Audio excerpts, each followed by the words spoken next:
The following compilation features unsettling and spine-chilling tales sourced from Reddit's horror communities. Reader discretion is strongly advised. These narratives may contain graphic descriptions, psychological distress, and themes that could unsettle sensitive individuals. Proceed with caution, as immersion into these eerie stories may provoke fear, unease, and sleep disturbances.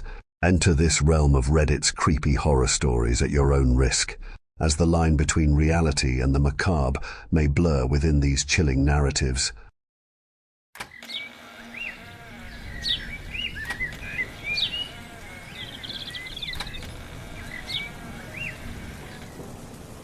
I was 17 years old when Harry Sullivan proposed we killed Esme, and it was on our joint wedding day, 8 years later, my hands slick with my wife's blood.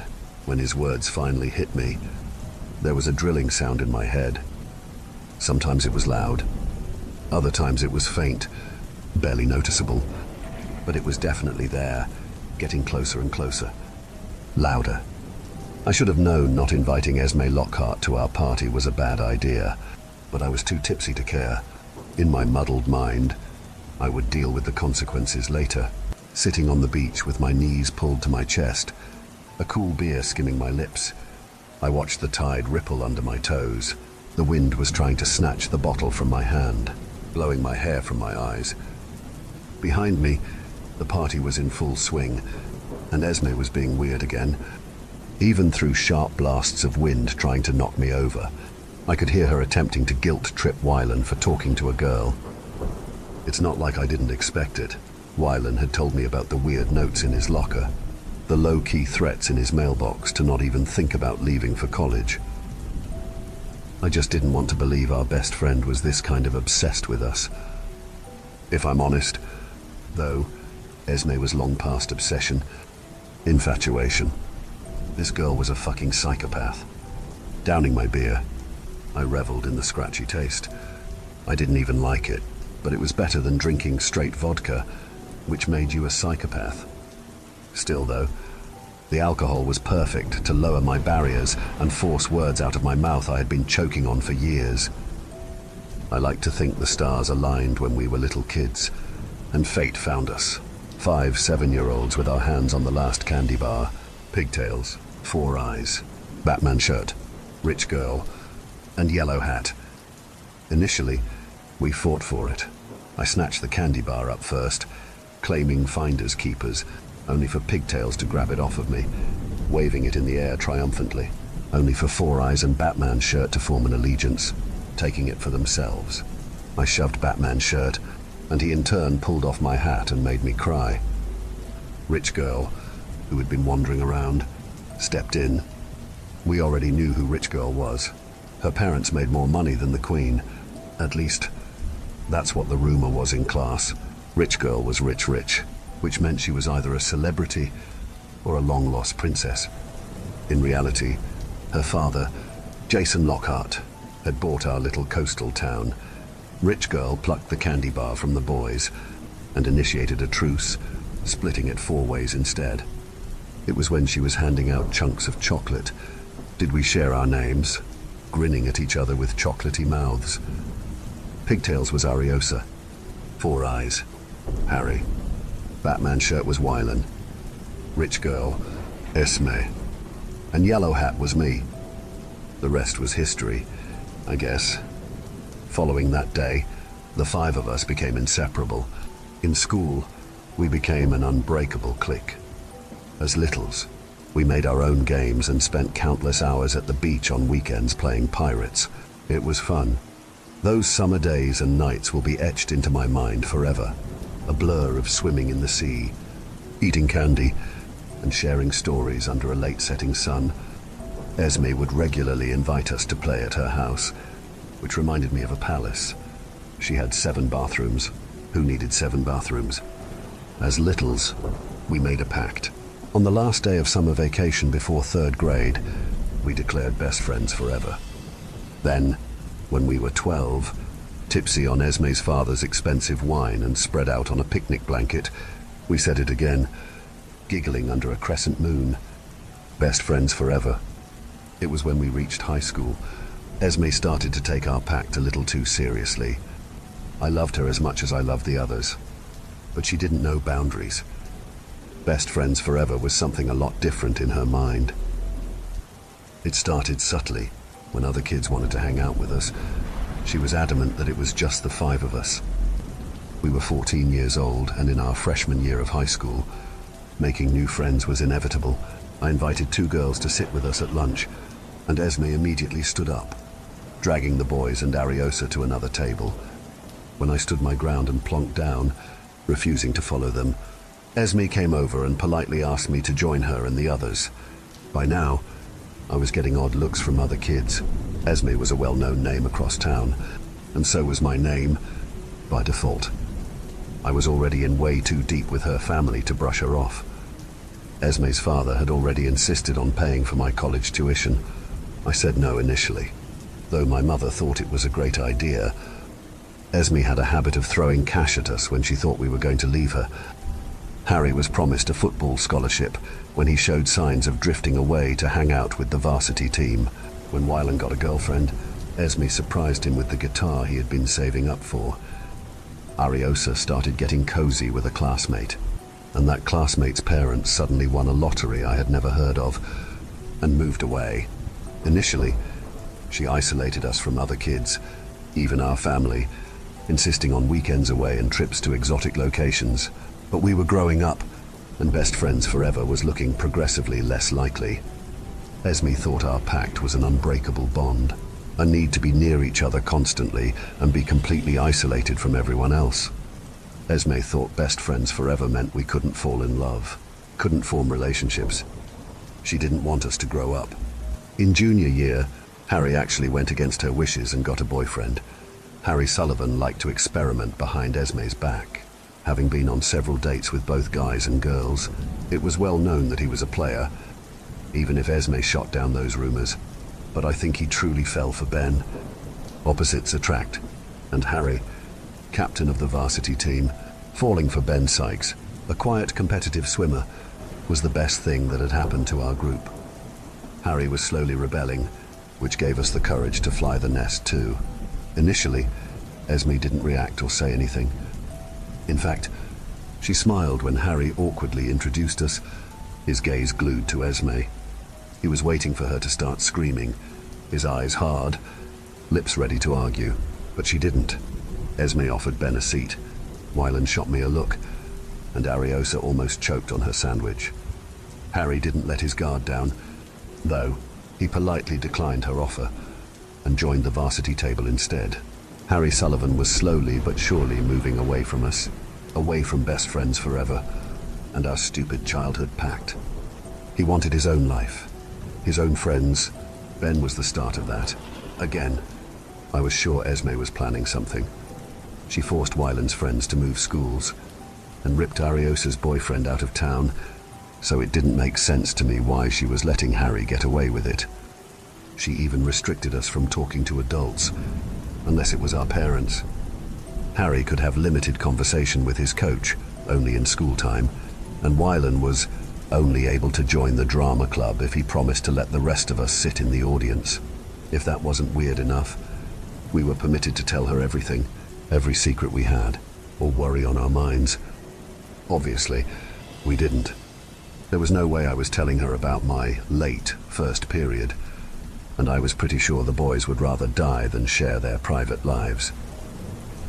Sometimes, we didn't have a choice. Esme would lock us in her car and demand every private detail, and it was less exhausting to just spill our guts. I made the mistake of talking to a girl, Emma, at the start of the year. Esme may not have been in all of my classes, but she had spies, kids that were paid a decent sum of cash to make sure none of her friends were socializing. Emma switched classes a day later, and when I tracked her down in the hallway, her eyes widened, like she was frightened. Emma told me to stay away from her, so I did. I didn't have a fucking choice. I should have known the boy watching us gush over TV show crushes was loyal to Esme. I thought she was okay with Harry dating someone. I mean, she didn't throw a screaming fit like usual, which was progress. I was surprised she was actually allowing someone into the group. Esme seemed genuinely happy with Harry's boyfriend joining our group, allowing him to come to hang out at her house and our usual place on the beach. The holidays came around, and Ariosa proposed a Christmas party at her place. I was 2 hours late, after a heated argument with Mom over the car. When I arrived, I immediately knew something was wrong. There was no music, and the lights were off. I did see an attempt at a party, grabbing myself some holiday-themed punch from the lounge. The figure sitting alone in the kitchen caught me off guard. It was pitch black, so I thought it was the ghost of Christmas past, after Esme forced us to watch Christmas movies with her a few days prior. When I clicked on the light, however, an identity swam into view. Ben, judging from the cans scattered on the table, he was maybe 5 or 6 drinks down. Harry's boyfriend regarded me with an almost pitiful smile. "Hey, Thea." His voice was a kind of croak. Ben held up his can in a mocking salute. "Merry Christmas." "Hey." I poured him a glass of water, sitting down hesitantly, my hands wrapped around a glass of punch. "Is everything okay?" "Oh yeah, I'm great." Ben's sarcasm needed work. Harry was a master of irony, so maybe he was rubbing off on him. Ben downed another beer. "I missed a swim meet to come to this stupid party." Ouch. Technically, it was an Esme-centered party, so we were all there against our will. I nodded, sipping my punch. It was kind of spicy. "So, where's everyone else?" Ben met my gaze, his lips curling. "Where do you think?" I shrugged. "I don't know. Did they go out?" I think Ben was waiting for me to give him a reason to find Harry. I couldn't give him one without going against her family and putting myself in danger. The boy scoffed. "Whatever. Thea," he stood up. "Tell that bastard I never want to see him again," he mumbled, staggering out of the kitchen. Ben stopped in the doorway, but he didn't turn around. "You guys deserve each other." He laughed, and something ice-cold prickled its way down my spine.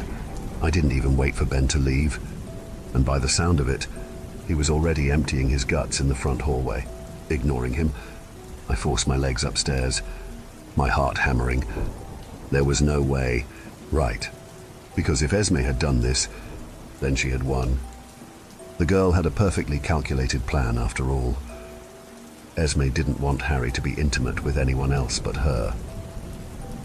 I realized that when I stumbled into a lot of tangled legs and flushed faces under blankets. Wyland told me to turn off the light, but I was too stunned to move. This wasn't what I expected. Esme wanted us as friends, but this was different. This was closer, more intimate, where she could have every part of us, body, mind, and soul. The logical side of my brain wondered if she had become so scared that we would find love and ruin our friendship pact. She immediately wanted us to love her instead, while the not-so-alert part of my brain wanted to entangle myself in their weird foursome sandwich. So, I joined them. I mean, it was cold. The punch was definitely filled with aphrodisiacs to influence guests, and seeing Harry buried under Esme, his legs tangled around Ariosa, I'd say Esme's plan had succeeded. I didn't want to know what Ben saw. Later on, I discovered that he walked in on them, and Harry, fully bewitched by Esme's spell, ignored him. Ben was right. We did deserve each other. Esme had made sure of that. I was feeling a little more than heated. So yeah, I crawled into bed with them. I wanted to believe it meant something, even if I knew deep down Esme was tightening her iron grip. Ever since that night, our relationship became more intimate, which brought us closer together. But we never actually dated. Esme didn't want to date us. She just didn't want anyone else to date us. Most of my junior and senior year was a blur of blindly following orders and watching the light slowly start to fizzle out in my friend's eyes. Esme demanded we move in with her, though luckily our parents stepped in. When she started talking about friendship marriage, I think that was when we decided that we were done. Best friends forever would never continue into college. I was sure of it. Harry was the first to get a football scholarship, halfway across the country. Esme did what she always did. She smiled through gritted teeth congratulating him with a hug.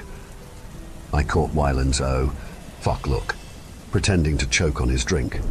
We already knew she was planning something potentially life-ruining. We took bets. Wyland was convinced her father would buy the college itself. Ariosa went down a darker route, saying Esme would burn the campus to the ground. Esme did neither, attempting manipulation more directly. In the days following his announcement, Harry had received 3 anonymous death threats and a stuffed rabbit filled with pig's blood thrown in his locker. When he talked to his parents, they went straight to the police, only to drop the case several hours later after a talk with her dad. Harry said it was like his parents had been hypnotized.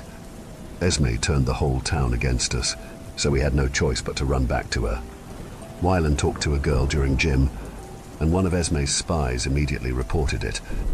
I accidentally smiled at Josh Peake in AP English and received a strongly worded email to not even look at him. Senior year drew to a close, and our only solace was a stupid party on the beach. I made sure to only invite kids who either hated Esme or had offered us their help in the past. They were too scared to turn up. Emily Littlewood said her family could get us fake IDs and out of town. She sent Ariosa a text from an unknown number, only disclosing her name in cryptic code. Emily's parents were in a car crash hours later. Anyone who tried to help us were either hurt or cut out of the picture. We were officially on our own. Presently, I felt sick to my stomach. I got an email from a college I didn't even apply to, congratulating me on my acceptance. The college just so happened to be the one Wyland and Ariosa were accepted into, and of course, Harry was going there too. The letter was stuffed in my pocket, and I was planning on burning it. It was my way of breaking this stupid pact. We were not going to be best friends forever, because in Esme's eyes, she didn't see the 4 of us friends. Esme saw us as trophies, pretty things she could call hers. Fuck that. We built a fire on the beach. Harry pulled out his acceptance letter first, and in our own private ceremony, we took turns throwing them into the flames. I wanted to laugh in relief, but I was too scared to laugh, too scared to smile, constantly looking over my shoulder to see if we were being watched. I started to let my guard down, slumping on the sand to eat charred marshmallows and talk shit, when Esme herself turned up with a crate of beers. Wyland shot me a death glare, because I was usually the one who accidentally exposed our location, but I had been so careful. Ariosa immediately stiffened up, and Harry rolled his eyes, draining the rest of his beer. I think he was expecting it. We had all mutually agreed that Esme and her family were witches. Ariosa's expression twisted with genuine fright, and she panicked, plucking the smoldered remains of our letters from the fire and stuffing them in her backpack.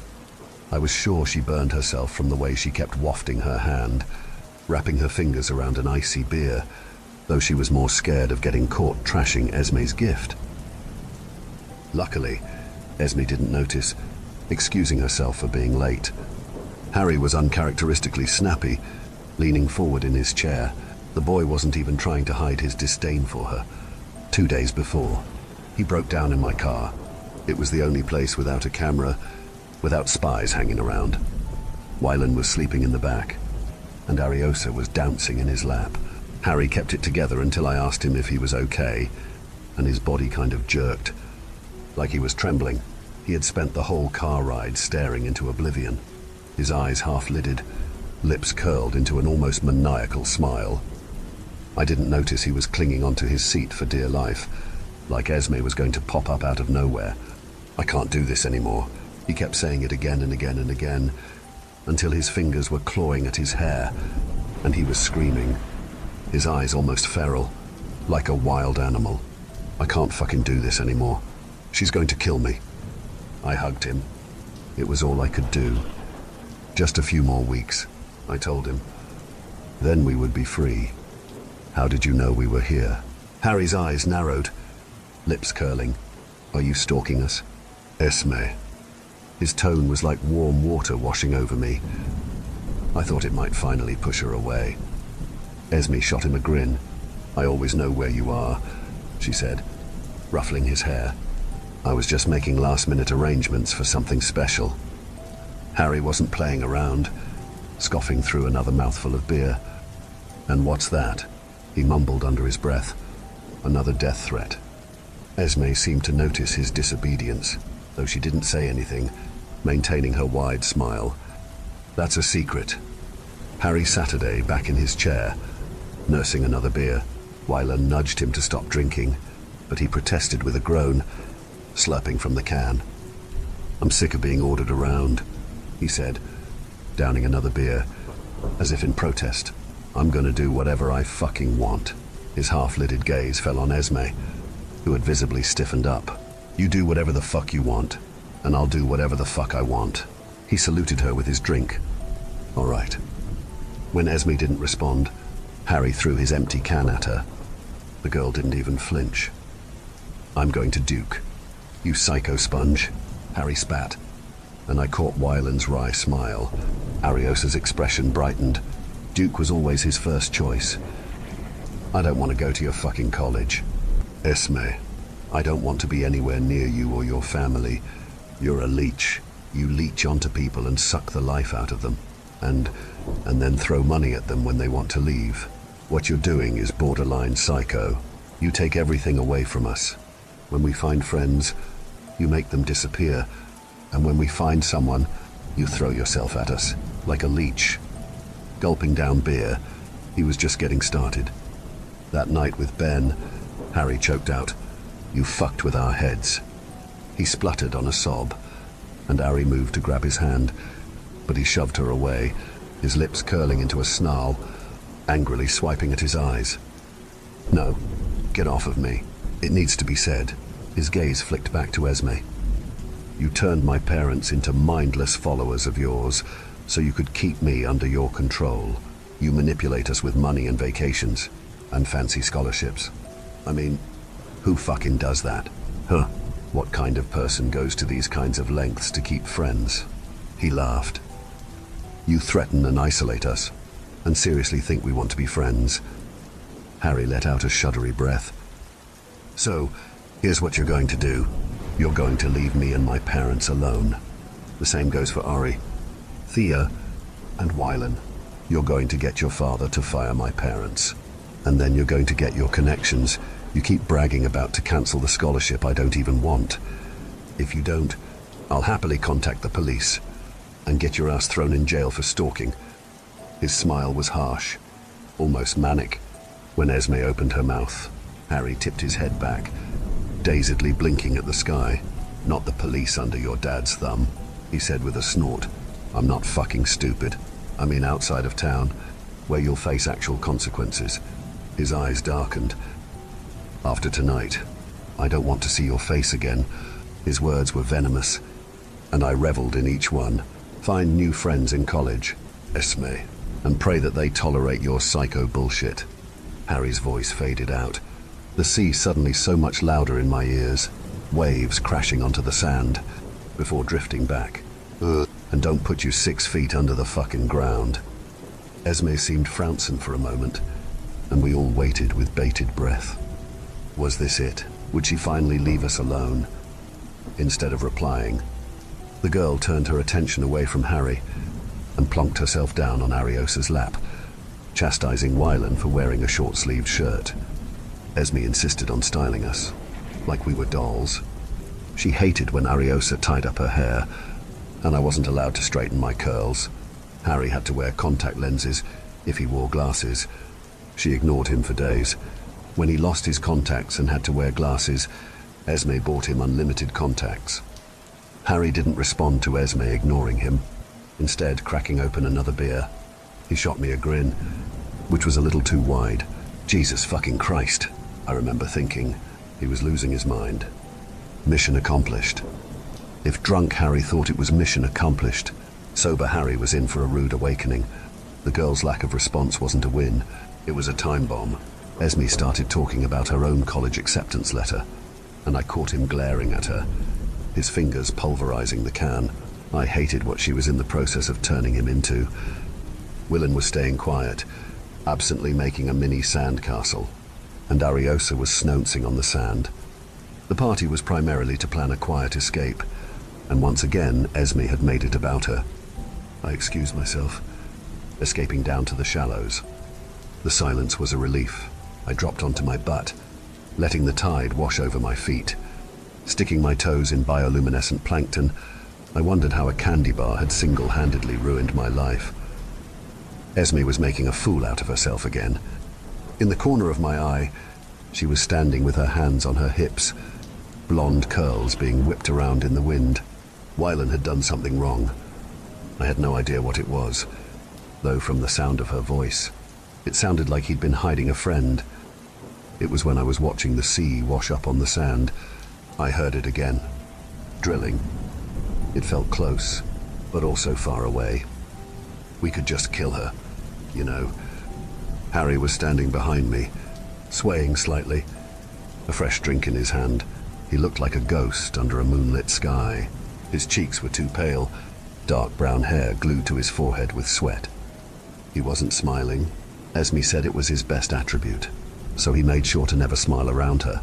I took a moment to drink in how hollow the boy looked, both body and mind, his dark eyes barely focusing on me. Esme had turned him into a shell of himself. Not just Harry. Ariosa had lost that glow to her skin, and I was sure Wylan was going grey at 17. Even looking at myself in the mirror, I was constantly on edge, my cheeks starting to deflate. Turning back to the sea, I pressed my knees closer to my chest. The drilling was getting louder. It felt and sounded closer when I lowered my head, like if I turned at the right angle, I would hear it better. "You have a death wish, idiot," Harry snorted, slumping down next to me and resting his chin on his knees. He reached into his shorts and pulled out a cigarette, lit it up, and took a long drag. The orange glow settled my dancing stomach. "I'm serious," he said, lips curved around the cigarette. "We kill her and dump her body in the sea, then run the fuck away. Problem solved." "Problem still there," I said pointedly. "You just declared war on a psychopath." I shoved him, and he pulled a face, shoving me back. "Since when do you smoke?" Harry's gaze strayed on the ocean, smoke escaping his lips. "Since Ben." His words stung. "Well, what about Esme's dad?" I challenged him, changing the subject. I straightened up, stretching my legs. "We'll have to kill him too." "Right." I could see him trying not to smile around the smoke. "So," I continued, eager to bring back the boy I grew up with, even if it was just for one night. "Psycho sponge." He groaned.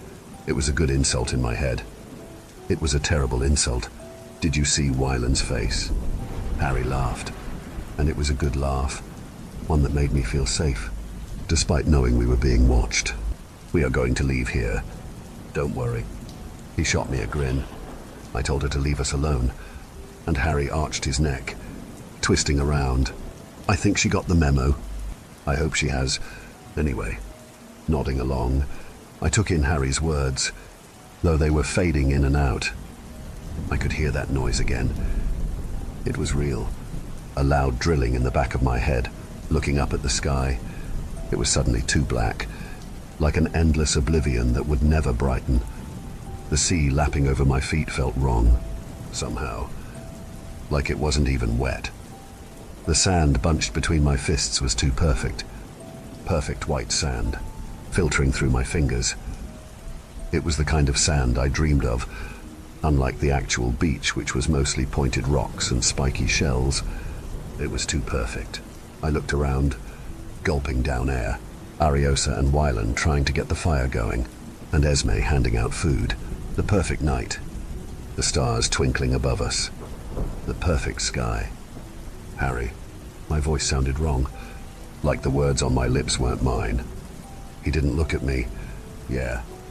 How many times have we had this conversation? How many times have we had this conversation? How many times have we had this conversation? How many times have we had this conversation? How many times have we had this conversation? How many times have we had this conversation?" Did I say that 5 times? 10, 15, 20. The moon flickered and went out completely. and I fell through the sand, dragged down, down, down, down. The drilling was louder, closer, real. I could feel it, a blade pulverizing through the back of my head, screeching blades dragging my thoughts to awareness. I could feel it seeping from me, blood dripping down my face and neck, pooling across the table I lay on. I opened my mouth to scream, but my lips were detached from me, my voice no longer mine. Instead, my mind was suddenly in permanent rewind. I was back on the beach, and this time Harry was smiling. His original words were torn away, that cutting blade slicing its way through my brain. "So here's what you're going to do," his voice echoed, and he jumped up, picking Esme up and spinning her around. "You're going to stay with us, forever, never leave any of our sides. You're a leech. You're the most beautiful girl I've ever met. I want to be with you, Esme, forever. I can't fucking take this anymore. She's going to kill me." This time, I did scream, a raw cry ripping from my throat. I could sense bright light behind my eyes. My wrists were strapped down, my head pinned to a cruel icy surface. Harry's voice continued, clanging in my skull. "I love her, Thea. I love her so much it hurts." It was endless. It never stopped, and my screams died out into whimpers. They didn't even bother sedating me again. I felt everything, every cut and slice, the warmth that glued my hair to my face, and the saw that sheared all of it off. When the white light faded and flashing colors dotted my vision, I finally fell. Thea. When I opened my eyes, I was standing up, no longer on the beach. I stood barefoot in front of an indoor swimming pool lit up in pale blue light. I was so close to the edge, a white dress pooling at my feet, my hands wrapped around a bouquet of flowers. I found myself smiling, even when I reached a trembling hand to my head, where a veil had been forced into place. I stroked my fingers across my scalp, where old stitches had come apart, seeping red, staining the collar of my dress and ruining my hair. When my fingers came back slick red, I swiftly wiped them on my dress, smiling wider. Roses. I clutched the bouquet tighter to my chest. They were Esme's favorite. "Thea, snap out of it." The man's voice startled me, reverberating through the room. I blinked, my vision swimming in and out of view. He was older than me, at least in his mid-20s, thick, brown hair hanging in dark eyes that part of me recognized. The flower crown of white roses sitting on top of his head looked like a joke, a mockery of him. I didn't register the bloody strips of white wrapped around his head or the smear of red staining the front of his suit. Instead, I was choking on a name that shouldn't have matched the stranger. No, not a stranger. Harry Sullivan was not 25 years old. Because if he was 25, then how old was I? I looked down at myself. I still felt 17, and yet I was taller. My dress perfectly fitted to my figure. I was 17, but my body was older, so much maturer, molded and perfected. No. I felt my legs give way, a cry rumbling in my throat. I was going to go to college. I was going to get away from her. How long had I truly been sitting on the beach on the last day of senior year? "Thea, listen to me." His hands found mine, clammy and stained with blood. But it was him. And I wanted to cry, wanted to ask how he had jumped forwards in time, when I already knew the truth. I was in denial, and denial was agony. I moved to wrap my arms around my friend, but he shook his head. "No, don't move," he hissed out. "If you move, she'll know something is up." Opening my mouth, my throat tasted of rusty change. "How long?" I wanted to scream, my chest aching. Harry didn't speak. He didn't explain the strips of white wrapped around his head, or the other's absence. He pressed something into my hand, delving it between the folds of my dress. The knife slid perfectly between my fingers, the blade pricking my skin. I didn't feel anything. "Kill the bitch," he said through gritted teeth. Harry didn't cry. I don't think he could cry anymore. "Do you hear me? he whispered, his voice collapsing into a sob. I wanted to know what had happened to him, what 8 years had done to my best friend. Fucking killer. Thea. The doors flew open, the sound of heels clicking loudly on marble. Harry dropped to his knees, and I straightened up, fashioning my expression back to vacant. I wanted to help him. He couldn't stand up. His head bowed. If I was going to kill her, though, I had to catch her off guard. Esme appeared, a blur of golden curls and fluffy pink. She was noticeably older too. Esme Lockhart was still beautiful, almost breathtakingly so. Her expression may have looked maturer, but that psychotic gleam was still there, twinkling in her eyes. Harry. Her voice was more of a bird-like squawk. I stayed frouncing, watching the girl march over to him, entangling her arms around his waist. You do realize it's bad luck for the groom to see his bride the night before. Harry didn't fight back when she pulled out a silk cloth, wrapping it around his eyes, her hand slipping over his mouth. Esme's lips found his ear, and I heard every word. This was the first time I'd heard her actually scared. Since you're insistent on ruining our perfect day, I want to give you your wedding present early. Esme's voice was silky smooth, sultry. She held him like a toy, rocking him side to side. Harry didn't move, crumpling in her arms. His frenzied eyes found mine. Kill her. Come on, she crooned. Dad is waiting for you. I wanted to kill her right there, before she could drag my friend away. But something snapped in my head, and I was back on the beach. This time the tide was in, and I was sitting alone. Behind me, Esme was the only one sitting by our fire. Thea, she shouted, waving at me to join her. The tide was at my feet, but I couldn't even feel it anymore. There were no stars. Thea, reality was being cruel to me. It wouldn't let me sleep. This time, I awoke under a beautiful blue sky. Above me was a flower arch made of roses. Rows of strangers with wide smiles sitting under trees entangled with lights. Standing on my left was Ariosa. Her red hair was piled on her head, perfectly fitted with a flower crown. Her smile was too wide, intricately made-up eyes half-lidded, and I was sure she had wet herself through her wedding dress. Ariosa wasn't really herself anymore, her gaze penetrating right through me. I could see dark red smearing the top of her head. Neither was Wylan, sculpted in a rich black suit. The boy was unrecognizable, hiding behind a mop of blonde curls and a nose job I knew he didn't need. Wylan had grown up, maturing into a handsome man, but once I was staring at him, I couldn't stop. I glimpsed telltale spots of blood staining his collar.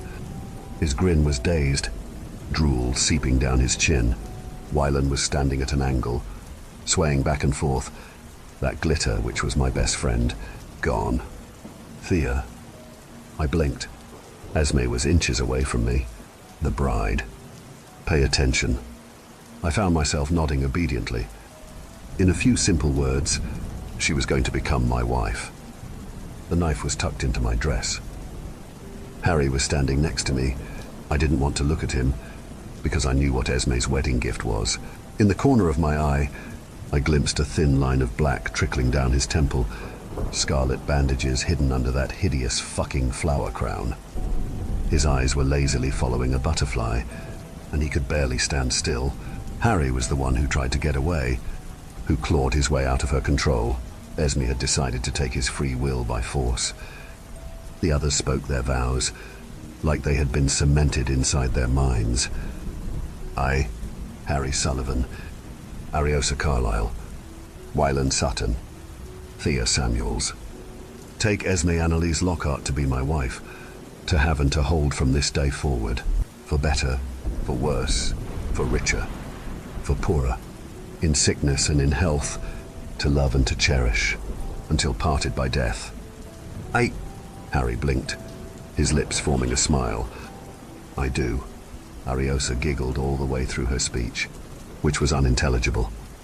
Wylan sealed his vow, grinning through a mouthful of scarlet. I think seeing him is what jerked my thoughts to fruition. She had taken my friends, ripped away their youth, and now took their minds. I think I said I do. The wedding party exploded into cheering, and we were showered in confetti. The officiator turned to me, and I saw bright, intense red. Fuck. I don't even remember moving. 1 second I was standing still, and the next, I was straddling my new wife, stabbing her straight through the throat. I had to cut every order she had ever demanded of us directly from her mouth, parted by death. The officiator's words were ringing in my skull. We were free. She cut into my head and turned me into the perfect wife. She turned my best friends into mindless shells. The wedding party was screaming, and so was I. Help! Blood was slick between my hands, but it felt good. I need help. There was no sign of my parents, anyone I knew. I didn't even see Esme's father. I kicked off my heels and ran. And luckily, Ariosa thought it was a game, following me, grabbing Wylan, knowing that I would regret it if I left him. I pulled a barely responsive Harry along too, who awkwardly stumbled after me. We made it out of the hotel grounds, and I called the police, who immediately sent us to urgent care. I spent 2 weeks in the emergency room, and I got 2 visitors. Emma, from high school, she hugged me, and so did her 5-year-old girl. The second visitor was a surprise. Ben, Harry's old boyfriend who was now a cop, had been tracking us down since our death when we were 17. Apparently, Esme faked our deaths. Ben told me my parents left town a year after my death. He had contacted them multiple times, but no reply. They weren't interested, which was understandable.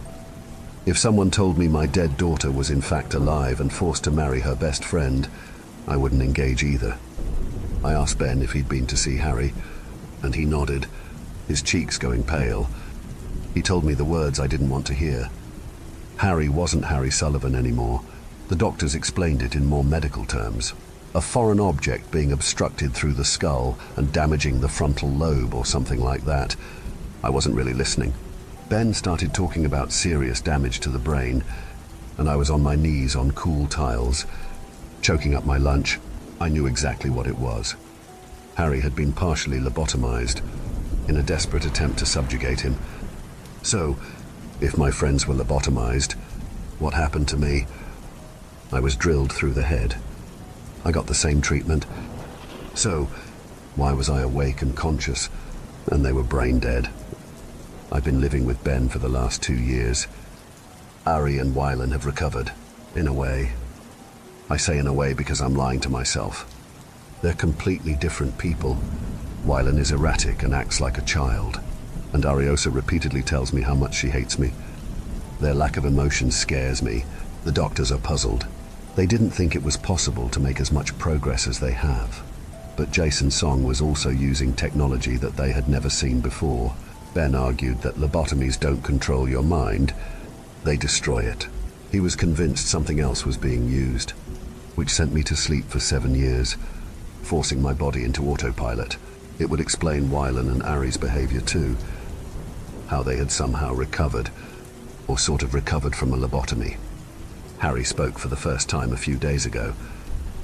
I have a habit of visiting him when Ben isn't guarding his bedside. I wasn't there when he spoke. I was buying soda when Ben stumbled out of the room, vomiting everywhere. Unable to resist, I hurried inside. Harry was sitting up, propped up on pillows. His eyes were so much more alert, which gave me hope, until he opened his mouth. Inclining his head, Harry frowned at me. Ariosa and Wylan have been looking behind me a lot. I thought they were staring into mid-air, but Harry was staring at the exact same spot, just behind my right shoulder. He spoke her name with a glitter in his eye, and I think in his mind, Harry could still see her. And Esme was still the love of our lives. When I shut the door and Saturday down, his expression darkened. I hate that I can see so much of her in him, and it terrifies me. Harry was looking behind me, craning his neck. Where did my wife go? I told him she was dead, only for him to laugh. No, she's not, Harry said, like a child acting out. She was just right there. I know Esme can't be alive, but Ariosa and Wylan say the same thing, that she's always standing right behind me,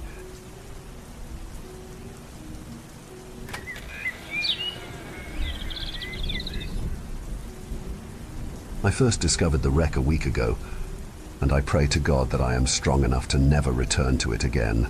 Already, I can feel something urging me to go back. I'm a good man, and will do my best to resist the temptation. I know already that it will not be easy.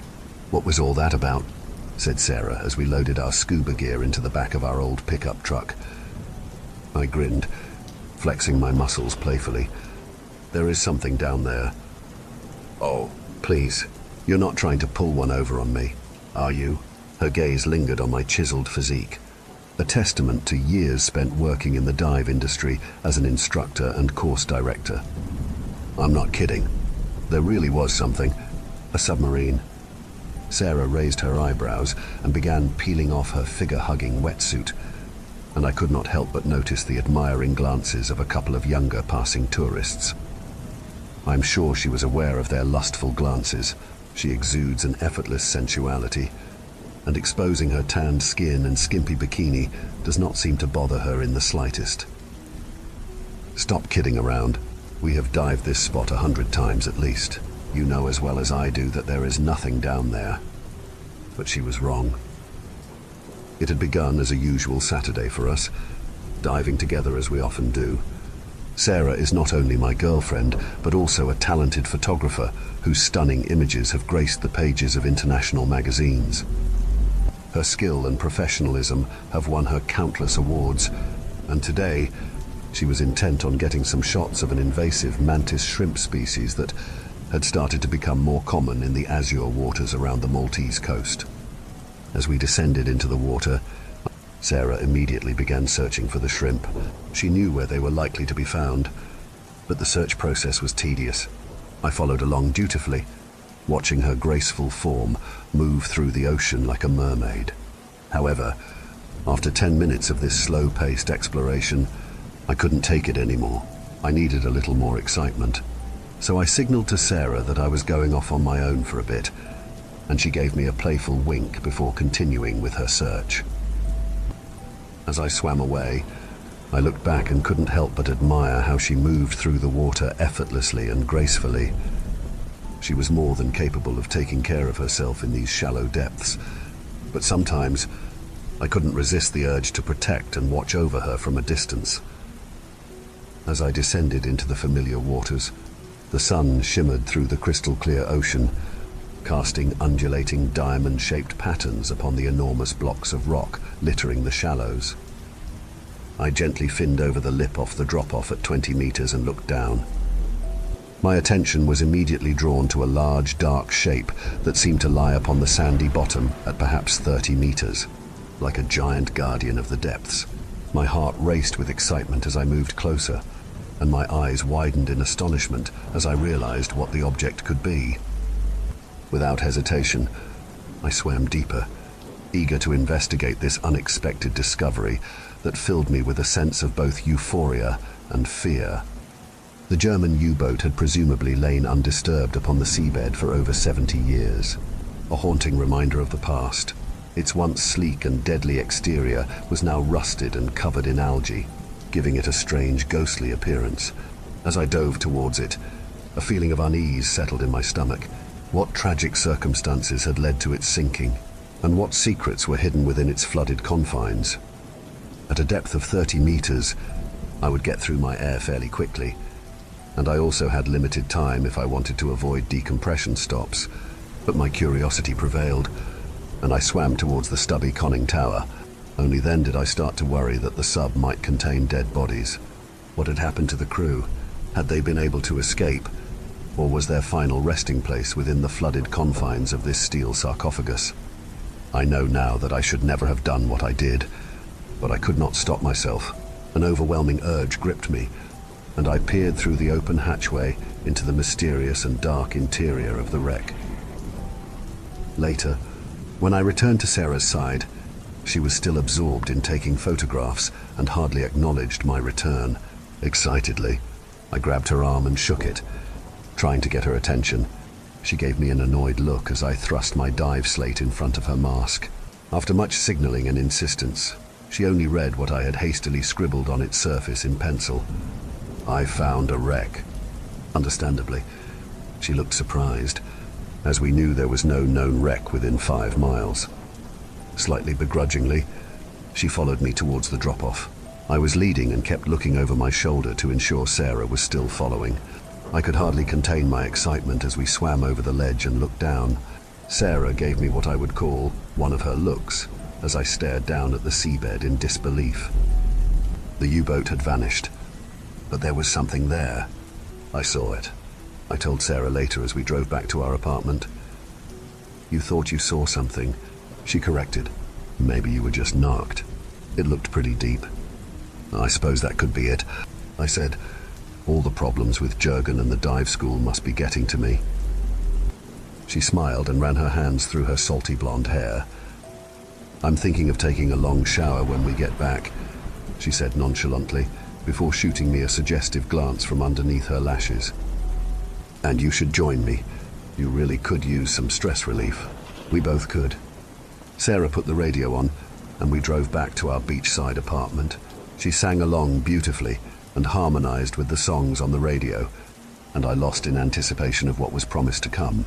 As we pulled into the driveway and I killed the engine, Sarah hopped out of the pickup and headed for our apartment. "Come on, slow. Coach, let's wash off all that dried-up salt together," she said, her voice barely above a whisper, but vibrant with promise. "Perhaps we can find our kind of adventure in the depths of all that shower steam, shall we?"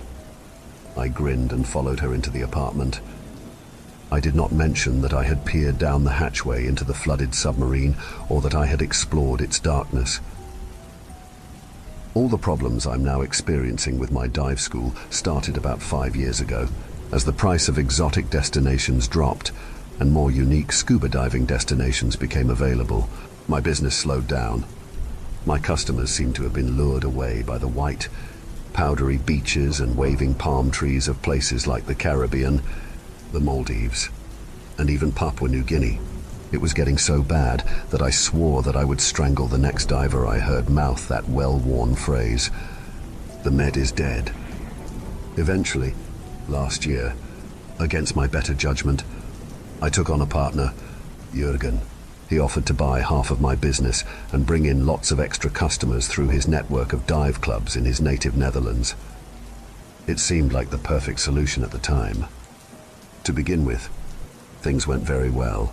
After spending so many years of hard work building up my dive business by renovating an old derelict building on the coast, adapting a fishing boat, and paying for expensive advertising in glossy dive magazines, I was suddenly able to relax a little and let my partner take some of the strain.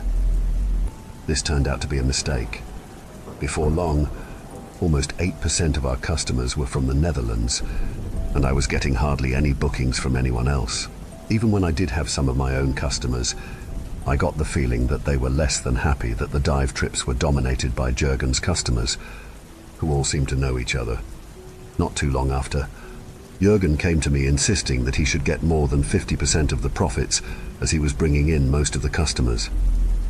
We argued about this constantly, and it even got to the stage where he threatened to sell his share of the business to another acquaintance of his and take his divers elsewhere. 2 weeks ago, Jurgen announced that he wanted to buy me out. After all these months of bickering, I was on the verge of accepting the less than fair market price he had offered me, but that was before I discovered the wreck. The day after I found the mysterious U-boat, Jurgen took a boatload of his customers to one of the local dive sites. Sarah was planning to review the digital shots of shrimp and edit some other work, but the deadline was rapidly approaching. Her little hobby, as she had termed it a few years ago, had become a real success. "Have a great day at the dive school," she said, giving me a quick kiss before hurrying off to the room she used as her office. I had no intention of telling her what my actual plans were. An hour later, I was passing over the underwater ledge and looked down. The wreck was there, just as it had been when I first found it. A hauntingly dark silhouette set against bone-white sand. I had not imagined it. The wreck really did exist. This time, I made sure that I was suitably equipped to allow myself a thorough examination of my discovery. As wrecks go, it was rather odd. It sat upright on the bottom, its ship-like bow slightly buried in the sand.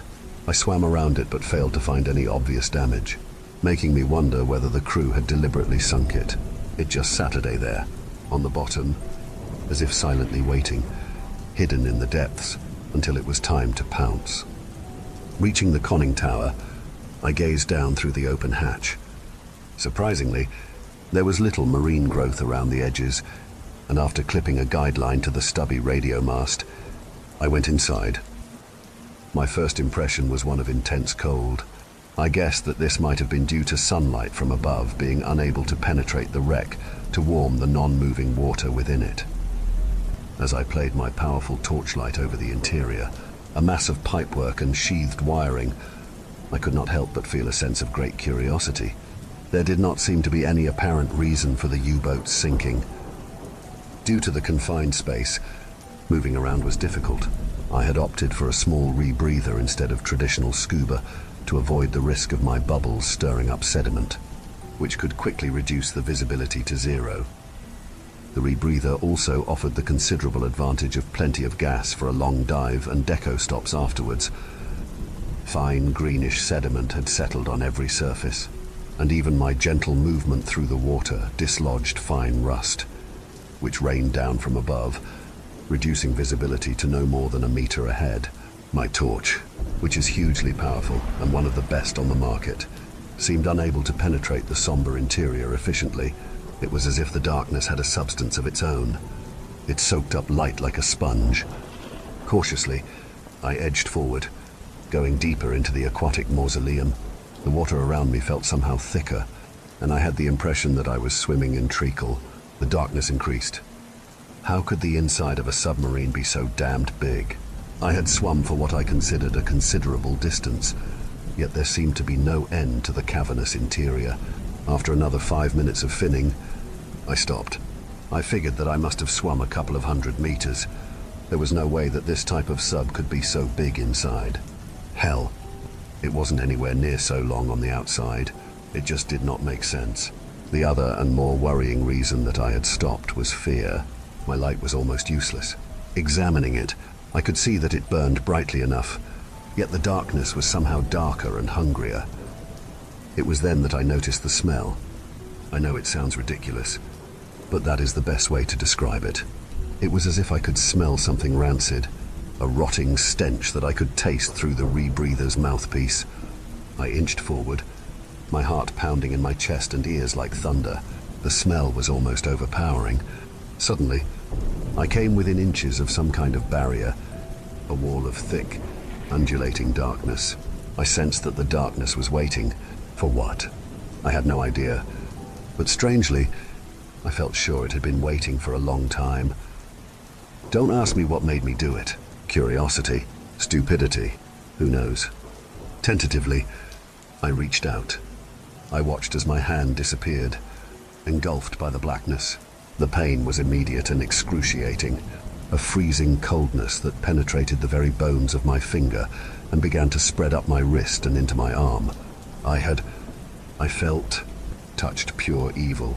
In horror, I screamed, snatched my hand back, and retreated as fast as I could towards the conning tower and its open hatchway.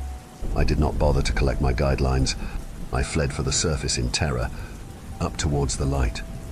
I had no intention of ever going back after that first dreadful experience. For 2 days, I managed to pretend to myself that it had simply not happened. I began to wonder whether or not there might have been something wrong with my recollection of events. Perhaps I was the effects of nitrogen narcosis, though that is not something that has seriously affected me in over 30 years of diving. A distant family member is often described as not playing with a full deck. She spent some time in an asylum. I hope it is not hereditary. I had almost deliberately forgotten about the wreck until I mentioned it to Jürgen. Afterwards, I reasoned that telling Jürgen was an attempt to accept that I was not crazy and had indeed seen something. Of course, now I realize there might have been some other motive for telling him. From the moment I told him about the wreck, he was hooked. Where was it? How deep? Would it make a good dive for customers? It was the first time there had been any semblance of friendship between us for months. He insisted that we should explore it together. How could I refuse? As we descended towards the submarine, I watched Jurgen's face. When the ghostly shape of the wreck began to become visible, his eyes grew wide with excitement. He turned to me and grinned, then finned towards the conning tower. I followed. The wreck looked exactly the same as the last time I had seen it.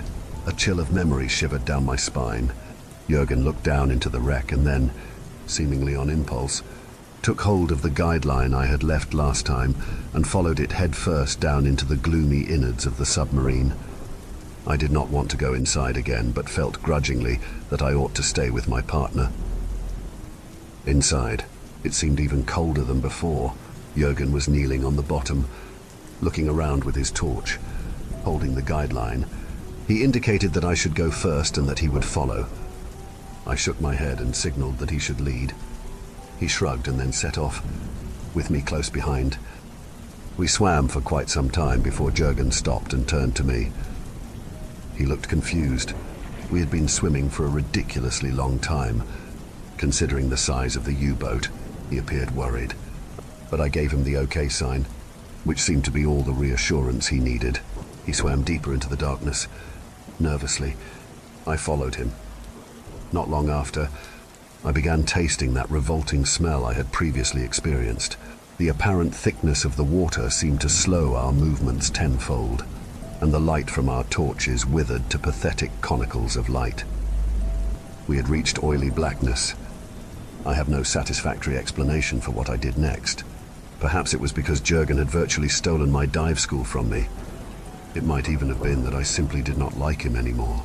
Whatever the reason, it is sufficient to say that I pushed him into the blackness. Jurgen fell forward and was immediately engulfed. For a brief moment, I felt relieved, glad to be rid of him. Then all hell broke loose. His panic-stricken face reappeared through the oily film. His mask and regulator were gone, and he was screaming in terror. I could actually hear his muffled cries as vast bubbles of air spewed from his mouth. The darkness began to retreat deeper into the wreck, and it seemed to be dragging Jurgen with it. His arms flailed wildly, his fingers desperately trying to grab onto something. I could hear and see his fingernails scraping and splintering against the cold metal floor. Then he was gone. I felt no guilt, only a weird kind of revulsion. It was the kind of excited disgust that I had when, as a kid, I had peered into the gutter at the mashed remains of some poor animal, a cat, I think, that had been hit by a car a few days before. How long would this thing, whatever it was, be satisfied with one person? I wondered. I turned and left. Ascending to the surface, I looked back down, half expecting the wreck to disappear. It hadn't. All this happened a matter of days ago, and since then, I have been haunted. I have been haunted by the ghosts of my life. People who have at some time caused problems for me, let me down and disappointed me.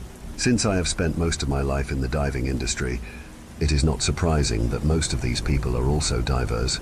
It would not be hard to persuade them to explore a virgin wreck of a U-boat with me. It is a temptation that I must resist for the sake of all that is good. I am a good man. Last night, I started to draw up a list of potential diving partners' names. It is just a game. Really, I do not intend to do anything with this list. I am a good person. The list is a lot longer than I had expected.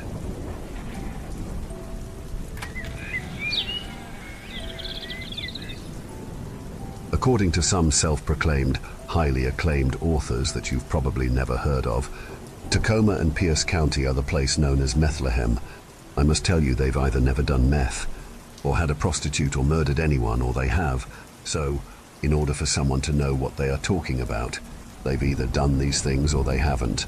Self-acclaim all you want, and toot your own horn about how successful of a prosecutor you were.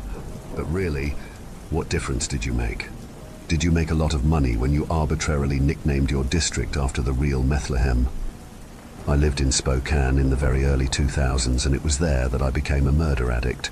It really wasn't my own fault, although I accept responsibility for the lives I took.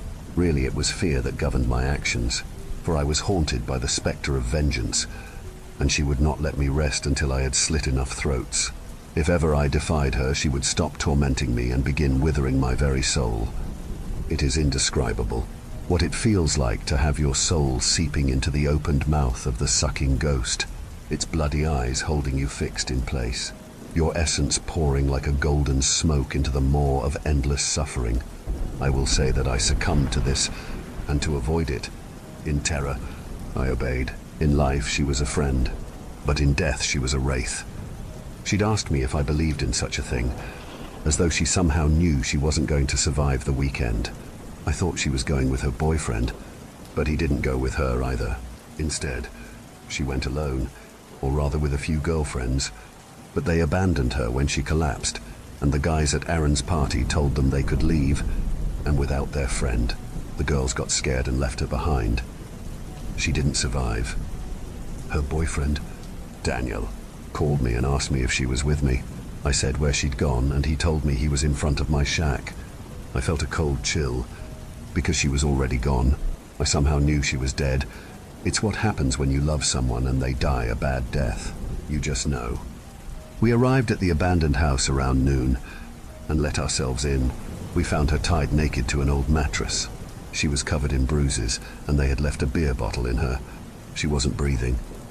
After we told the police what we knew, they went to question her friends.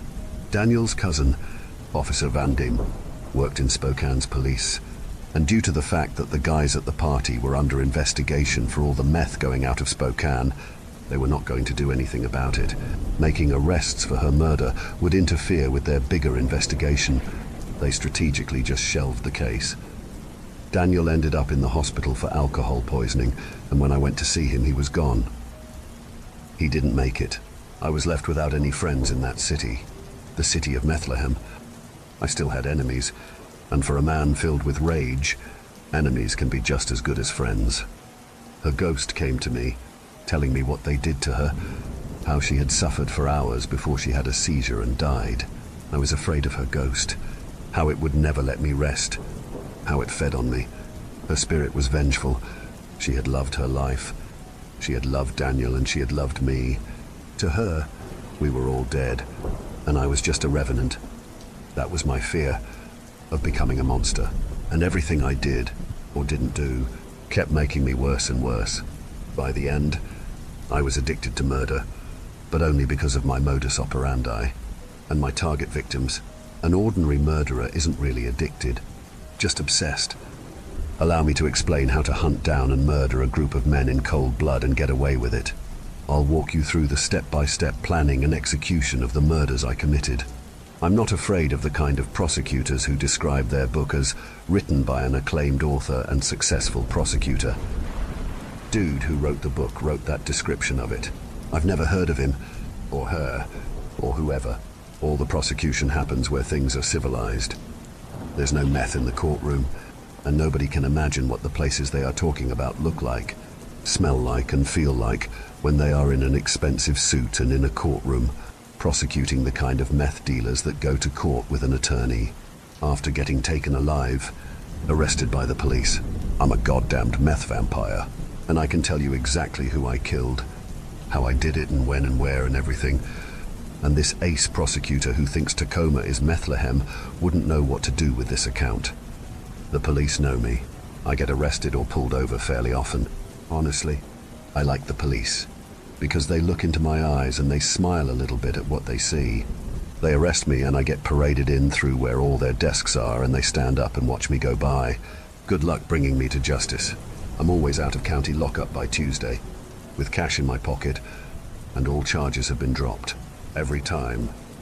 Aaron was the only one I knew about, and I had no idea who he was. I just sat in a cardboard tent across the street from where I'd lost and found my girl. I waited 6 days and started to think I would wait forever. Then, on the morning of the 7th day, just before sunrise, a car pulled up and a guy got out and went up to the porch and sat down and started smoking a cigarette. He left his lighter on the porch. The car drove off and left him there. I couldn't believe one of them had returned to the scene of the crime, but why not? Their activities were entirely routine to them, and they acted with impunity. It was possible they'd already forgotten why they might want to avoid that particular house. With a claw hammer in my hand, I stood up, dripping and sore. I had the cardboard shelter on me until I was halfway across the street and it slumped off. The guy tried not to react until it was too obvious I was coming straight for him. He got up and pulled out a gun and showed it to me, but I didn't care. Ever have your soul supped on by a wraith? You kinda want to die. You're more afraid of what she'll take with her next feeding, rather than bullets. He pointed the gun at me, but forgot to take off the safety. I was on the stairs, climbing to the porch. He was taking steps back, cussing at me and telling me he was going to kill me. He pulled the trigger on the revolver, but the first chamber was empty. I was crossing the porch. I raised the hammer like I would bring it down, and he raised his gun hand in defense. I wanted that hand, not his head. I put the claw of the hammer into his wrist, while he was feeling that I pried the gun from his hands. I opened the revolver and dropped the bullets onto the porch. We won't need those. I'm going to kill you so slowly. Jesus might resurrect you before I'm done, I told him. It will take no less than all day and all night. He just stood there blinking, staring at the disheveled vagabond who had just chunked a claw hammer almost all the way through his wrist. Then he started screaming for help. I stood there until he was done, and then he collapsed to the porch, whimpering in pain and terror. I opened the door to the house and grabbed his hair and dragged him inside. He was begging me to take his money and let him go. Money. I pretended to be interested. How much money? I'll give you $800, man. It's all I got. Sorry, I need $801. I replied like we were haggling over the value of his life. I meant 850, man. I've got 8 Franklins and a grant. See Monday, man. Please. He begged. I found an empty beer bottle and handed it to him. Eat it. What? He started crying. I grabbed his wounded arm, twisted around behind his back, and used the handle of the hammer to pull it up to behind his head until I'd torn his elbow out of its socket. He screamed in horrified anguish. When he was just a whimpering and moaning mess on the floor, I said, "I'll let you live if you eat that bottle." He refused, so I helped him out. I climbed onto his back and grabbed his hair. He was fighting back with everything he had, so I got up off him and stomped on him repeatedly until he went still. He was still squirming a little, so I Saturday back down on his back, took the bottle, and placed it under his face. I reached around under his jaw and squeezed until he opened his mouth. "What do you want?" He whimpered pathetically. "Just a few things about your friends. If you decide you'd rather tell on them, I'll leave you alone and go get them instead," I said. He choked his agreement.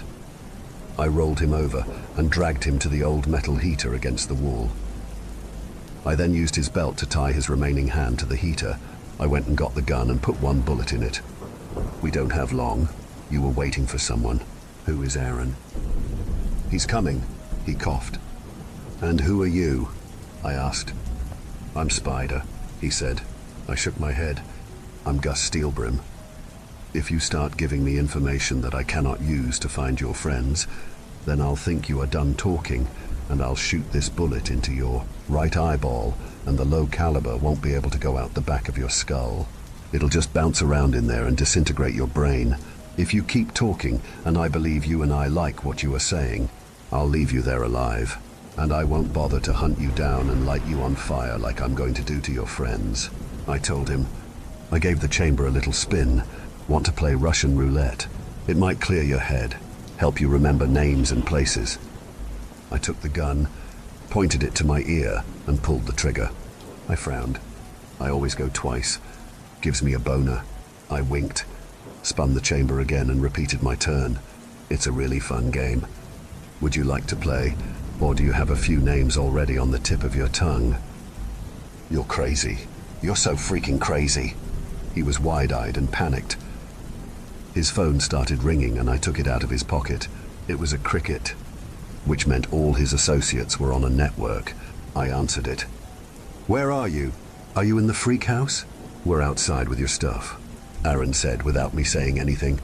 I hung up and put the phone into my pocket. I walked outside, took the lighter that was sitting there, and picked up 2 more bullets off the porch and loaded them into the revolver, and then walked down to the car. Just as the sun was coming up, the passenger side window came down and 2 guys were in the car. "Who the freak are you?" Aaron asked me. I raised the gun to the open window and shot the passenger into his nose, and then shot Aaron twice, once in the neck and once in the side of his head. Then I tossed the gun into the lap of the passenger. I came around the driver's side and took the keys. I opened the trunk and looked for something more I could do to help make my point. I found a gas can in the trunk, but it was mostly empty. Good enough, I decided. I found that Aaron was still alive, although he had a gunshot wound in his neck and alongside his head. The damage was superficial, and he might have lived. Instead, I dragged him into the street and took the lighter and the gasoline. I poured the gas onto his crotch and lit his nuts on fire. Good enough. His screams went on and on for quite some time, while I tied one of his kicking feet to the bumper of his car.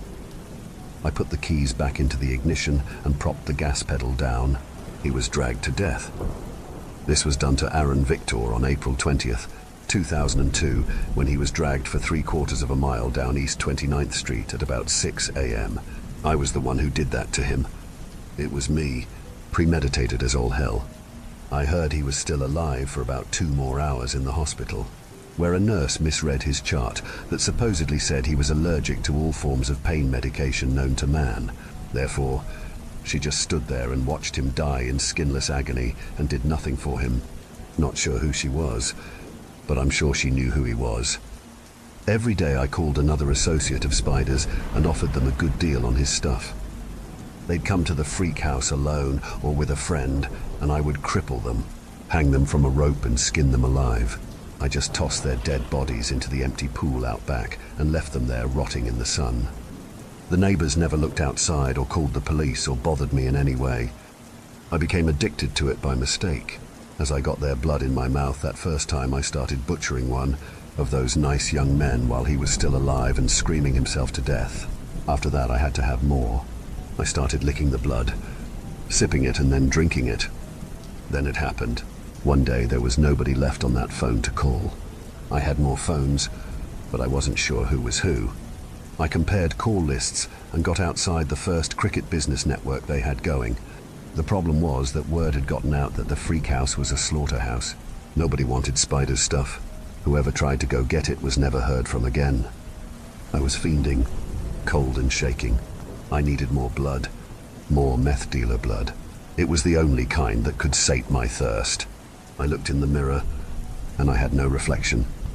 I had become so hollow, I was invisible, an empty shell, a husk of who I was, a discarded molt, a freak zombie who drank the blood of dying men. I was in a living nightmare, gripped by the horror of my deeds. It was then that she came to me. She looked different, like she was when I first met her, all gothic and 16 years old. She used to come to my shack and make coffee for me and tell me stories about tiny creatures she believed in. I'd loved her very much, and I was grateful for her friendship. The monsters had caught her and killed her. Then, she'd caught me and made me a monster. Then I'd killed them all. I am sorry, she told me. And then she was gone. I wept, cleansing tears, the poisons leaving my body, and breathed in the cloud of whatever good in me was taken from me to make me turn bad. I felt much better, whole again, although all alone. I missed my friends very much. I was sorry too, because all the carnage had done nothing to help me remember her or find peace, had done the opposite. Instead, I was this hideous beast, full of dread. I realized I had to somehow make it all go away.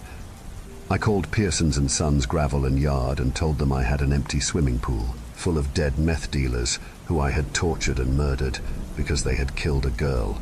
Mr. Pearson told me they don't do business on Sundays because that is the Lord's Day. Therefore, they came and filled the pool with gravel, paved it over, scattered some beauty bark and put a swing set over it, but didn't ask for any money because that would be doing business. I checked into the drunk tank and they let me stay for 5 days while I became human again. The vampiric thirst diminished, and I could think about meth addicts without wanting to drink their blood. I shook and trembled and sweated and confessed to a score of murders while I was delirious. I had to leave Bethlehem. I needed to go back to where it rains. I moved to Seattle and lived there from then on, as I was leaving town in a stolen car that I had found abandoned on Knox Street. I got pulled over. The officer told me he wasn't a traffic cop. I looked up at the strange thing to say, and it was Officer Van Dame who had said it.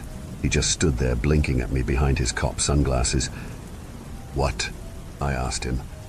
"Give me the phone," he said. I reached out the window with the phone, and he collected into an evidence bag. Then, without another word, he went back to his car and drove off, leaving me there. I never looked back at that city, at the city of Bethlehem.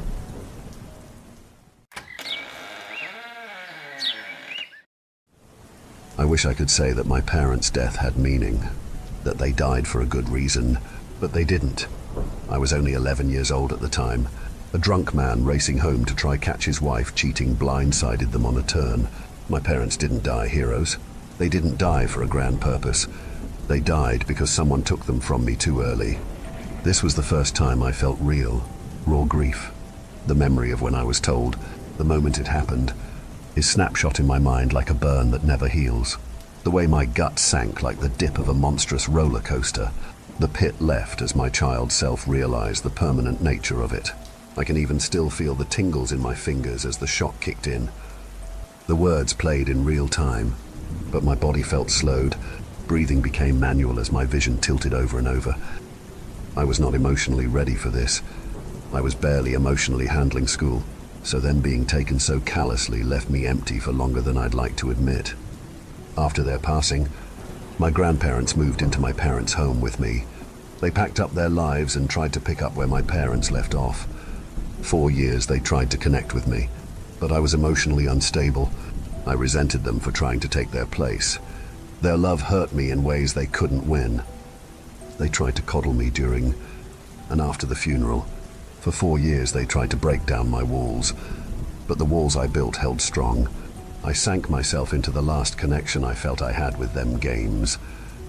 My father was a software engineer, so he spent a lot of time on the computer, and to my mother's dismay, he dragged me into the digital world early on. I couldn't get the hang of using a mouse and keyboard. I think my hands were too small at the time, so he bought me a console. We would huddle around the TV and play all the best coop games he could find. While snooping for presents one Christmas, I even found a stack of games magazines, red marker circles around games that specifically mentioned local co-op. This is how he always managed to find the perfect game for us every time. I skimmed over this in the moment, having not found the presents they hid so well. But looking back, my heart breaks knowing how much care he put into this hobby of ours. However, there were times I'd catch him playing games on his own. He was a PC gamer born and bred, so that was where I'd find him playing solo, but he never seemed to put the same energy into finding new games to play. Rather, I'd always see him playing games of pixels and numbers, simulation games from his era of gaming. I'd ask to play too, but he'd always tell him I was too young for these kinds of games, and that when I was older, he'd show me how to play them. This always welled mixed feelings of annoyance in the moment, and anticipation for that time to come. But eventually games lost their luster, no matter how much I played, trying to honor them in my mind. I was now playing solo. Not seeing the screen split with another player alongside me was a constant reminder of the pain. I was almost exclusively brought up on split-screen co-op experiences. I was never into playing without my dad. But that's when it hit me. My father would play solo, but he'd play those weird pixelated simulation games. I had it in my head that to enjoy those types of games would make me the adult I idolized him as. But I didn't know where to start. He never talked about them, saving that for a time that would never come. His computer was locked behind a password that was lost forever, so I had to find these games myself. So I took to the best resource I knew of to solve the greatest mysteries on Earth, Google. I put in buzzwords of what I could remember: simulation games, indie, single player, old, and pressed search. These words were not very specific, so it yielded a wild variety of stuff, and after hours of scouring each page, I found a forum post about a game someone had made. Even though it was made in recent times, the screenshots they used to advertise it had that retro style I was looking for. But it wasn't just how it looked. Something else drew me to this game above all the others that had a similar vibe. Its name, Family Simulator. It boasted an extensive game system that you had to manage to keep up an ideal family, something I wouldn't have gone for, opting to lean towards shooters. But it was this dichotomy that made me take the plunge. The instructions were fairly simple for my first time, not just popping in a disk. It ran through an exe file that did all the decisions for me. As the green bar filled, and a sudden wave of emotions overcame me. My father had always kept me from these kids of games, always thinking I'd prefer the modern titles he kept up with, so this really felt like a chance to connect with him, post-mortem, no matter how little it was. I launched the game. Initially I was met with a black screen, and then a studio logo screen. An image of a heart came up, alongside the words Famco, most likely the game creator trying to get their name out there. Nothing flashy or significant, but charming for something probably made by one person. The title screen faded, followed by a basic text box, a little line flickering, beckoning me to start writing. The question was simple: tell me about your life. I thought for a moment. I had been asked this a lot, by counselors, my grandparents and kids that never cared about me before that heard the news. A gesture I just dismissed at face value with a blunt, "I'm fine." They should have known the answer, so I felt insulted each time I was asked. After a while, my grandparents were withdrawn about asking this, seemingly respecting my decision of maintaining distance, and yet, for some reason, that frustrated me. But looking back, I had never truly thought about the answer above a simple no, much less answered it honestly. I had kept all of this inside, and it finally bubbled up to a point, the straw that broke the camel's back. I started typing. All the frustration, sadness, envy, jealousy, all of it was being shoved into this game. Time blurred while I hashed out my rant. I was putting my soul into this answer for the first time ever. It felt silly, even in the moment, knowing it was going at it into some indie game of pixels and text. I didn't know why I was giving this game so much information about myself, but it felt good to get these feelings out somewhere where I knew I couldn't be judged. I could just say my piece, and not hear hollow rhetoric about hope and healing, and it felt good. The black text box, a silent listener that I needed, something that wouldn't pity me, but would just listen. I hadn't even gotten into the game and I was exhausted. I had typed out everything I missed about my parents, how I dearly missed the meals my mother would make, my father taking me out to a field just to throw a ball around, how he'd show me neat tricks that would have me belly laughing, the way he would get up 5 hours before any of us to tell us that he woke up early, only to go back to sleep a few minutes after informing us. I missed staring at the watch I gifted my mother, with my dad's help of course, that my mother adored when we went out for a special occasion, the way they treated me, how much I loved them, how much I missed loving them. Every single minute detail was handed over. The game accepted the information with a satisfying ding sound, and I was sent to another menu, this time character creation. Now, I've never been the creative sort, so I blatantly just named myself Alex, set brown hair and brown eyes, a simple white t-shirt and jeans. I was also prompted with adding personal details, like my birthday, number of friends, and my likes and dislikes. What I didn't expect was the choice of a family. It wasn't as in-depth as the character creation itself, only a couple of presets. Preset 1 was a woman with red hair, a simple crop top and some shorts, the man not too dissimilar from my own outfit. Preset 2 was, well, they looked like my parents. It sounds crazy, but it just felt like them. The models were just a mashup of simple pixels, but they carried so many of their characteristics I grew to recognize in them. The jovial look my mother wore on a near constant basis, my father's stoic stature that exuded the confidence that he was always trying to pass on to me. It was uncanny. I was at a bit of a loss. I knew I missed them, but I didn't realize how much I still missed them, even after 4 years. I mean, for a second I had been convinced that these were my parents in some way. The game was something I was looking to sink some time into as a distraction, but now it fully captured my attention. I accepted all the settings, and the game loaded up. It played a scenic shot of the house, before fading to me in a room with the family. But as soon as I spawned in, I was shook with a loud bang. I jumped in my seat a little. and my heart raced at the fright. "Alex, go to sleep. You have school tomorrow. Those games are going to make you sick." It was my grandmother on the other side of my door. I always had my door locked, so this was how she would communicate with me. I checked the time and it was already 2 a.m.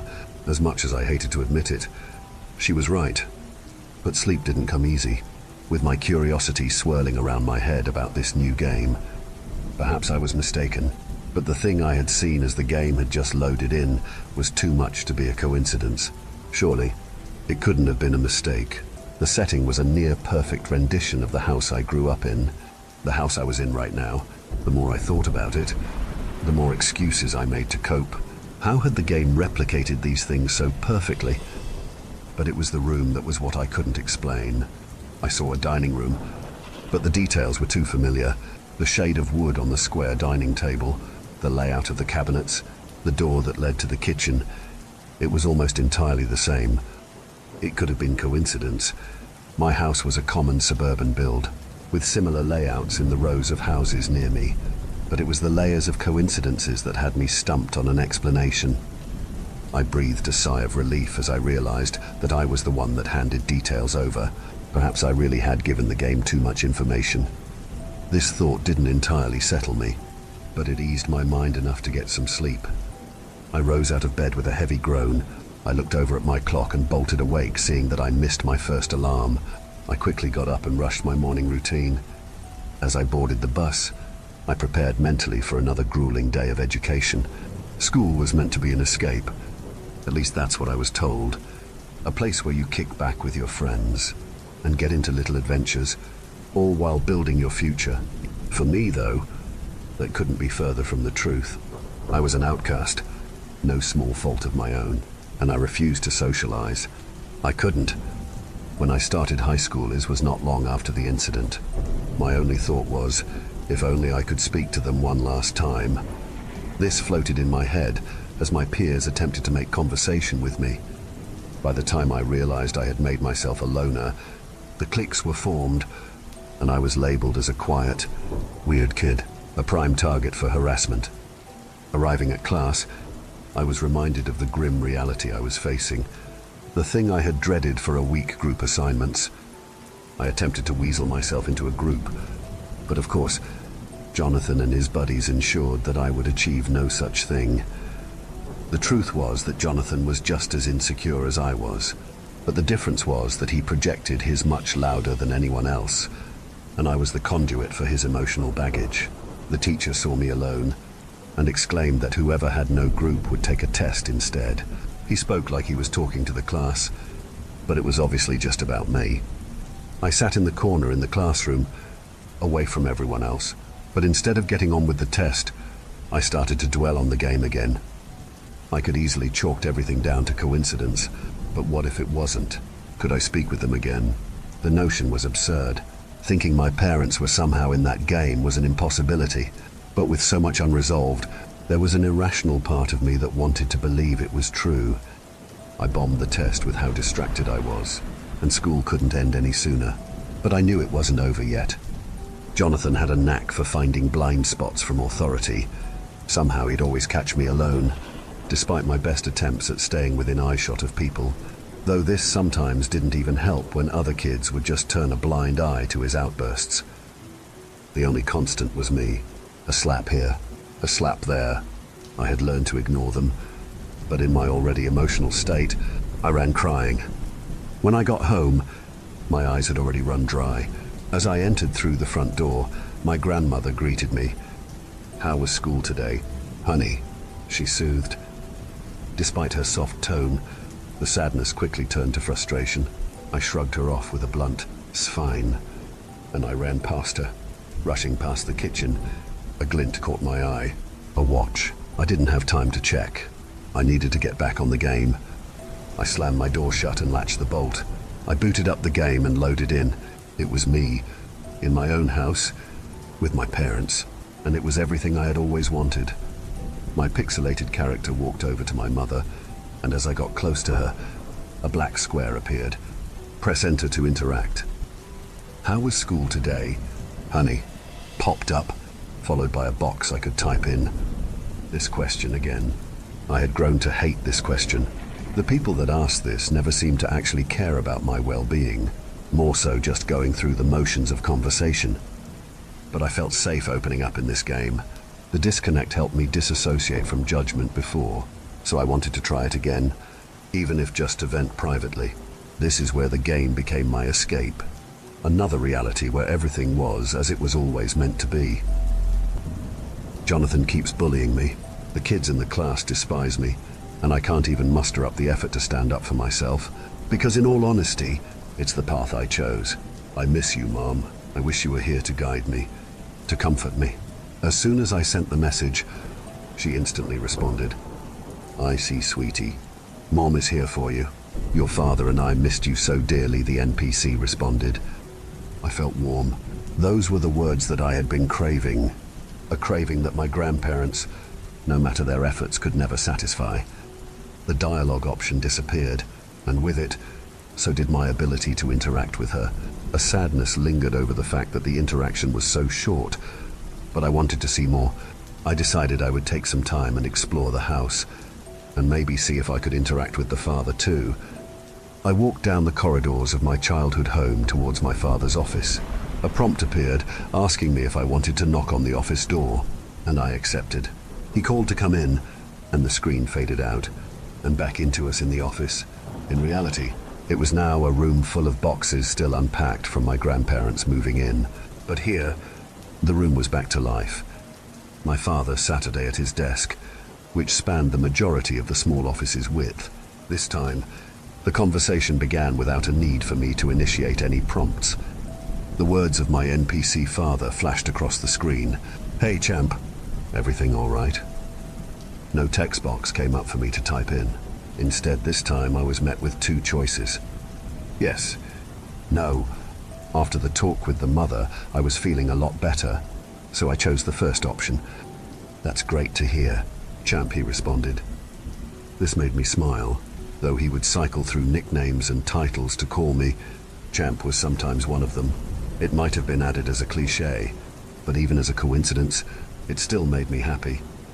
Then, the NPC asked me if I wanted to play ball with him.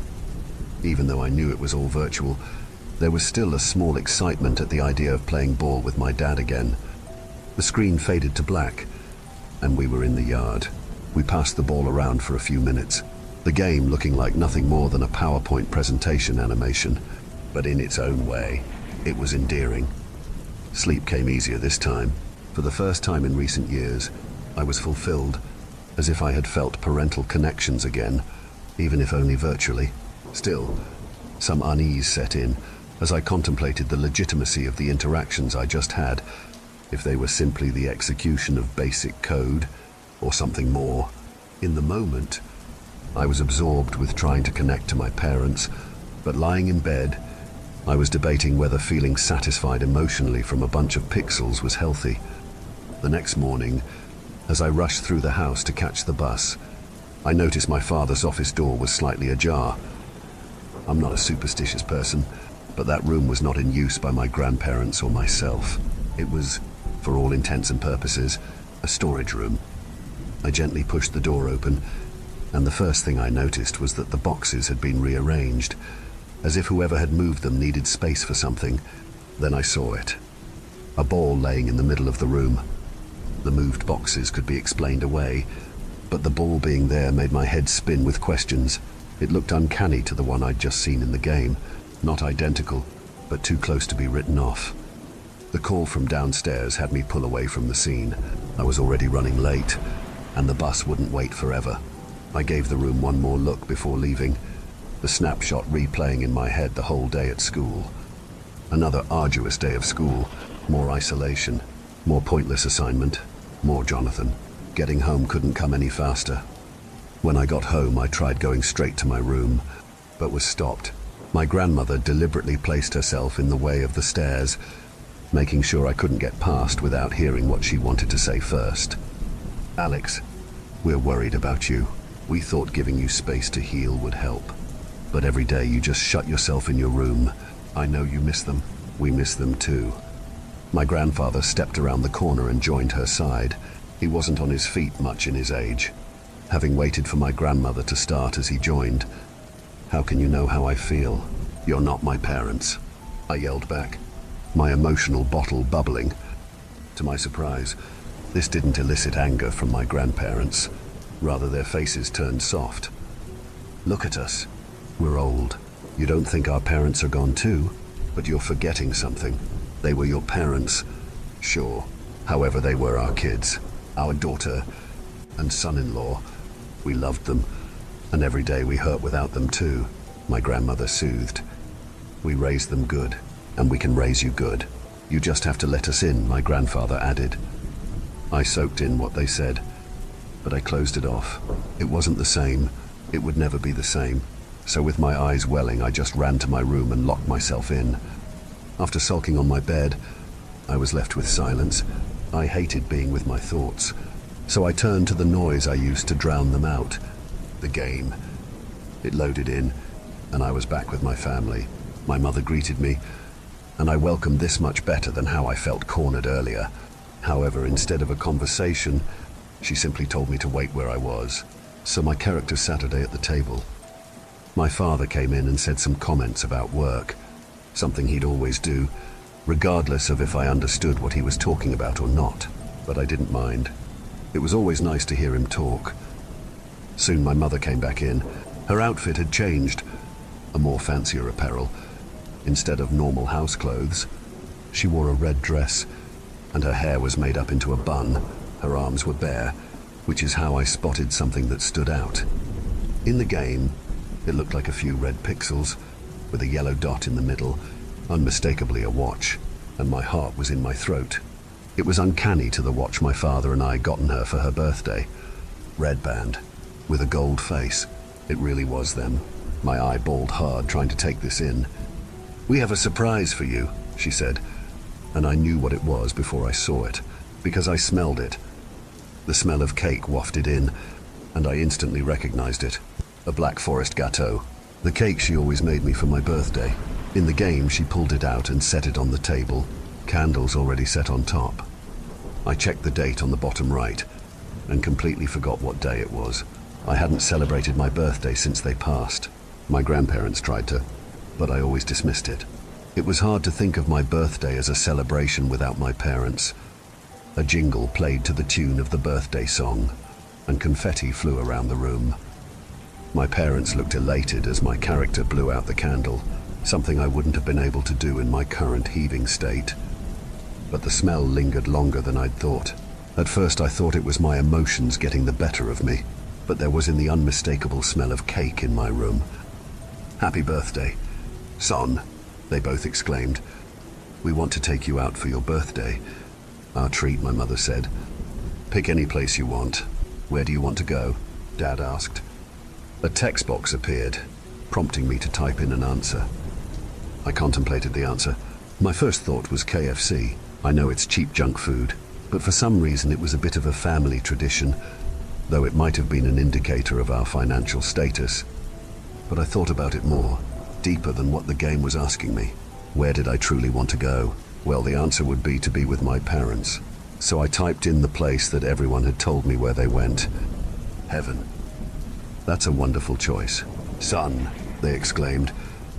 "Grab your things, son. Let's go there," my dad said. Then the screen faded to black, then crashed.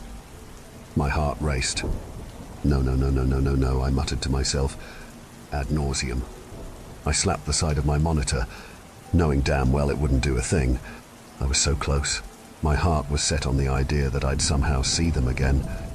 But in the silence, I started to think about it. What if this was something they were telling me? The last thing they were telling me. That, like the game, to get to where I needed to go, something had to end. Life. Life is what needs to end to get to heaven. The place I wanted to be with them. I looked around my room, then remembered something. When they passed, I snuck into my dad's office and took his old letter opener, a trinket he'd show off to me to open mail. He'd sometimes let me use it myself, which my mother didn't approve of. It was too sharp for a child to be playing with, but as I slid it out of my drawer, hidden away from my grandparents, I looked at it. Would it get the job done? I put it down. This was ridiculous. I tried to talk myself out of it, but each rationality was answered with retorts. I was unhappy. I had no friends. I had no family. I was alone, so why not join them, even if it didn't work? It would put me out of my misery. I stared at the blade in deep thought, and was ripped out of it with a loud bang. "Alex, can you get out here? Please?" It was my grandmother on the other side of the locked door. The shuffling footsteps I could hear catching up must have been my grandfather. They had no idea what I was up to. There was no way for them to know, so they must have been just bothering me. My eyes returned to the knife once more, the thoughts coming back. Yet I was ripped from it yet again with bangs. More of them this time. "If you don't want to come out, can you at least let us in?" This was new. They never tried twice. The door acted like a voicemail. They'd say their message, then leave me to respond to it or not. "Let us in." Those words lingered in my head. I always went to them, but I never let them in. This was my space I'd carved out for myself, and I used it to keep everyone out. This was the choice I had. Go through with the plan to see my parents, or see what they wanted, and it was the hardest choice of my life. The silence of the room weighed down on me, and my breaths shallowed. Could I make it quick? How painful would it be? Would I actually see them? But the lingering thought was if I could do it with my grandparents on the other side of the door. So I went with my second option, to see what they wanted. I hid the knife, and slowly unlocked the door. Stood outside with my grandparents, big grins on their faces. "Happy birthday, Alex," they said, enthused. I didn't know how to respond, and they continued. "I know you don't like to celebrate, but we have something special for you. Come with us," my grandmother said. So I did, my mind too foggy to do otherwise. They led me to the kitchen, and in the middle sat a cake, an exact replica of my mother's Black Forest gâteau. This opened me up. "What? How? How did you?" "Why?" I was too stunned to form a question, too many of them flying through my mind. "Remember, Alex, she had to learn it from somewhere. Making this cake for your mother was a tradition that started with me," she said, proudly. "I got something for you too, Alex," my grandfather wheezed, the walk from the stairs taking the wind out of him. He hobbled over with a box, wrapped in a red ribbon. I looked at it, not having any idea what they could have gotten me. They didn't know me, not in a personal way to not get me something generic. But I couldn't not open it with them watching me, so I slipped the ribbon off and looked at what was inside. It was something that made my head light from shock, needing to have to sit down after seeing it. It was a watch, with a red strap and a gold face. My mother's watch. "Is this?" I started, not having the energy to finish asking. "Yes. After the investigation, police held onto it for evidence. It took a while to get it back. But when I did, I had it restored to give you on a special occasion," my grandfather answered. "I have something else too," my grandfather added. He pulled his arm from behind his back and pulled out the ball I'd seen in the office, like the one my dad used to have when he played with me. "I've been practicing some tricks in the old office. Bet you didn't notice. I'm not as good as your old man, but he showed me some of the basics," he smugly announced. He twirled it around and tried to catch it as it span, but it caught his knuckle at a funny angle and bounced wildly away, almost hitting the cake. My grandmother's friendly demeanor dropped as she shot him the dirtiest look at almost ruining the cake, which made me do something I thought I'd lost the ability to do. I laughed. It poured out of me, years of pain leaking as joy took its place. Here they were. They were not my parents, nor could they be. However, they knew that and loved me all the same. They were never trying to replace them. They were just picking up where they left off. And I realized that I didn't have to be alone. And from then on, I always let them.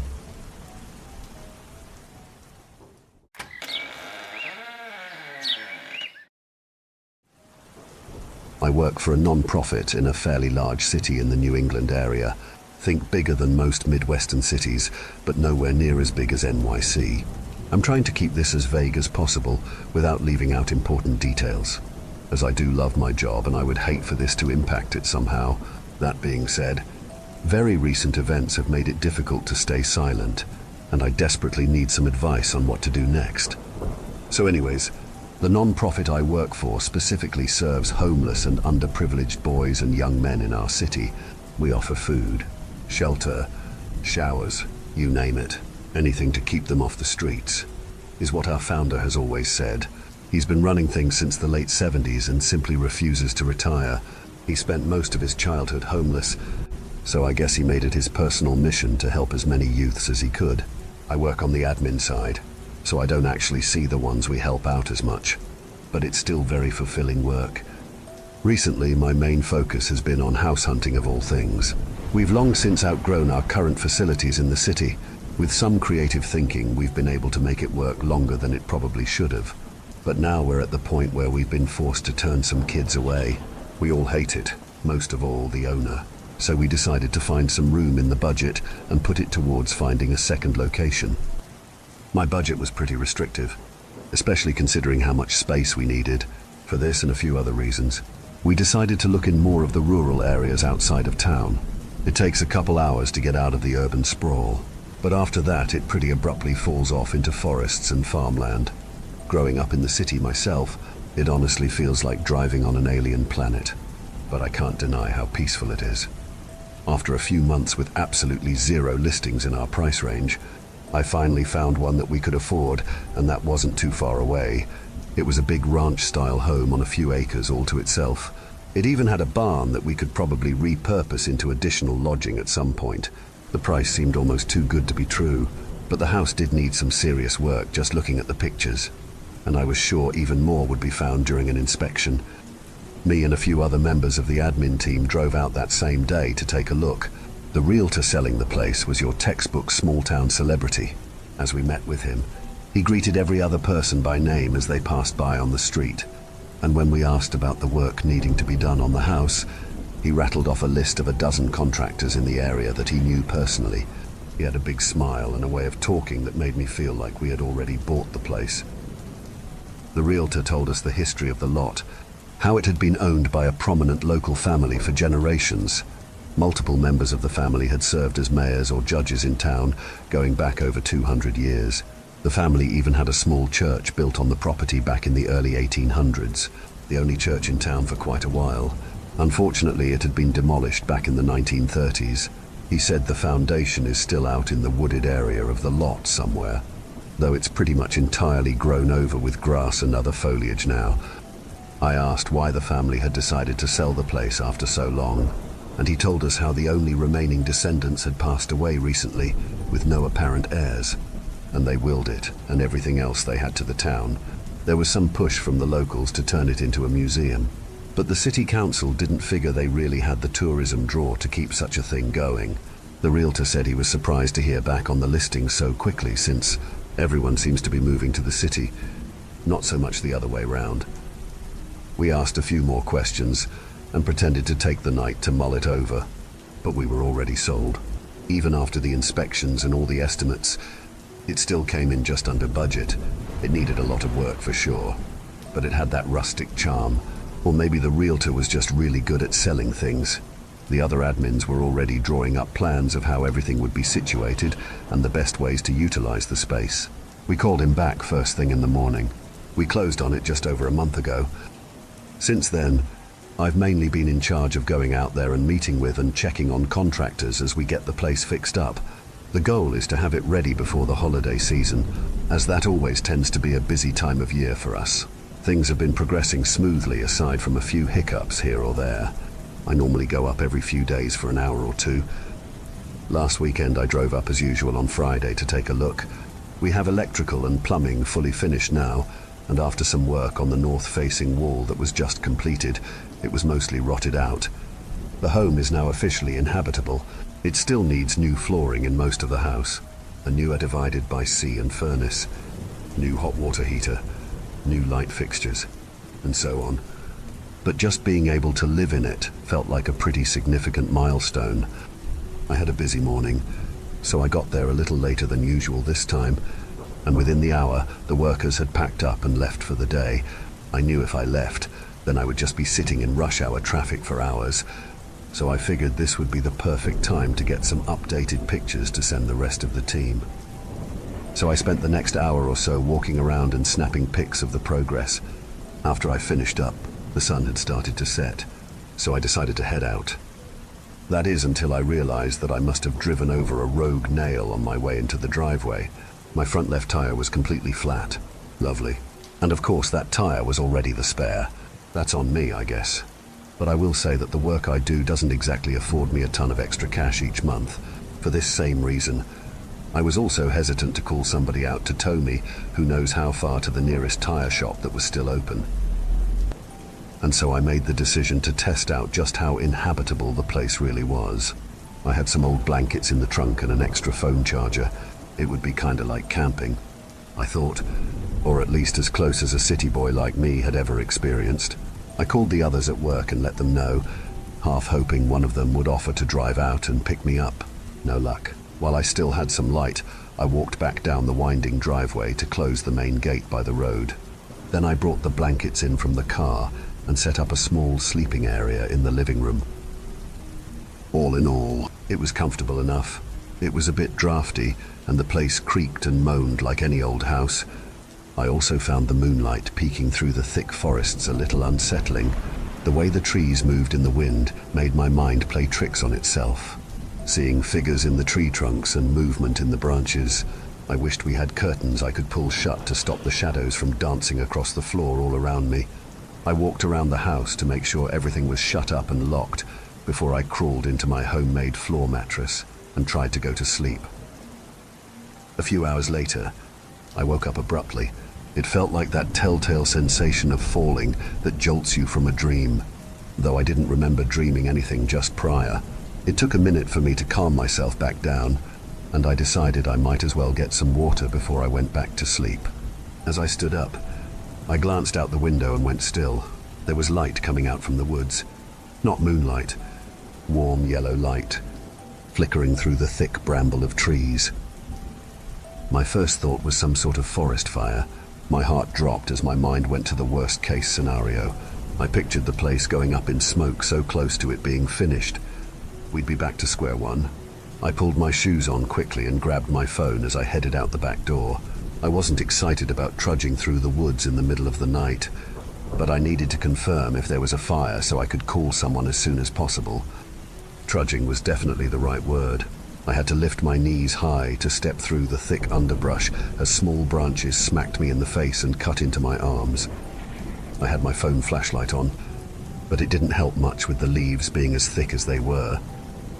After a few minutes, I had almost decided to head back and just call the fire department to be safe, but just then, I saw what looked like the edge of a clearing, where the yellow flickering light was much brighter. I pushed forward a little more and broke through the tree line. What I saw confused me more than anything. No forest fire. Lanterns. Small, handheld oil lanterns, and they were being carried by a line of people walking calmly down a worn dirt path through the woods. They were only maybe 20 feet away, at least 50 of them. There were men, women, and children, and they all wore simple black and white clothes that looked like something out of the Crucible. I stood dumbfounded and realized that I must still be asleep. But I couldn't wake up. I bit my lip and closed my eyes, but the procession remained when I opened them. The end of the line was just about to pass me. I yelled at them. I don't remember what I said. Not that it mattered much, because they didn't react at all. They just kept walking, so I followed them. What else was I supposed to do? As I fell in behind the last of them, I realized it was what seemed to be a small family, a young man and woman with a small boy in tow. The woman was crying.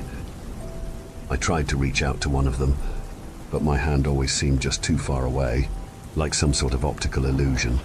I shouted again, and again got no feedback whatsoever.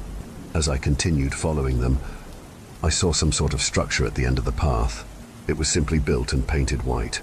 The roof rose up sharply on both sides to a steep point at the top. There were a set of double doors opening right onto the path, with a half-circle window sitting atop them. It looked like a church. I kept telling myself I should just run back to the house and pull the covers over my head, but I followed anyway. The people filed neatly into the church, which seemed to be lit with bright oil lanterns along the walls inside and flanking the door on the outside. As the congregation entered, they snuffed out their handheld lanterns and bowed to a man at the door. It took a few minutes to get to the front of the line, and the family in front of me also bowed. As they did, the man at the door, who until this point had remained statuesque, reached forward and placed a hand on the woman's shoulder.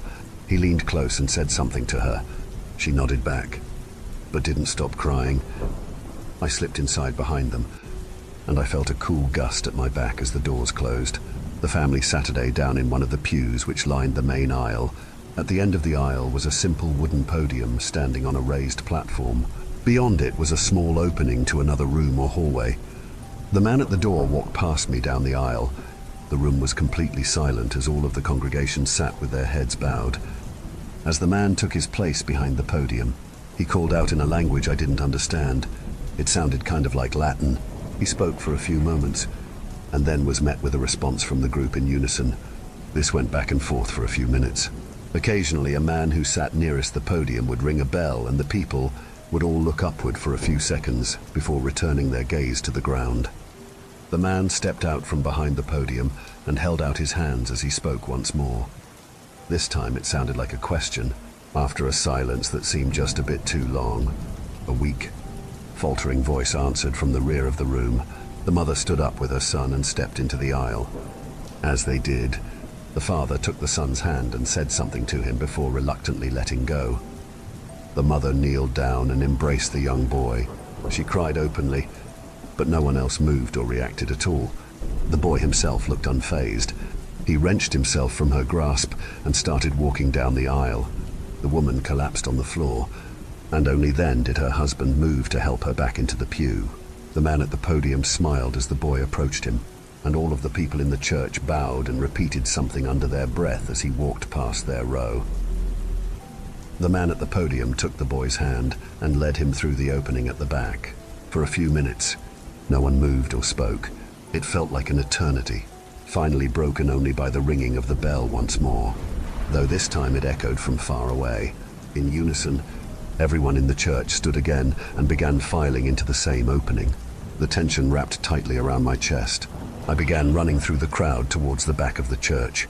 As I passed by people, it seemed as though I partially moved through them somehow, and my whole body shivered. I reached the open doorway and found only a small room, not much bigger than a closet. But set into the ground was a large wooden hatch held open with a metal hook on the wall. Carved stone steps led down into an inky abyss. I remember thinking in that moment, if I go down there, I may never be the same. But I went down anyway, like a moth to a campfire. The steps led down deeper than I thought, and they ended in a large stone room.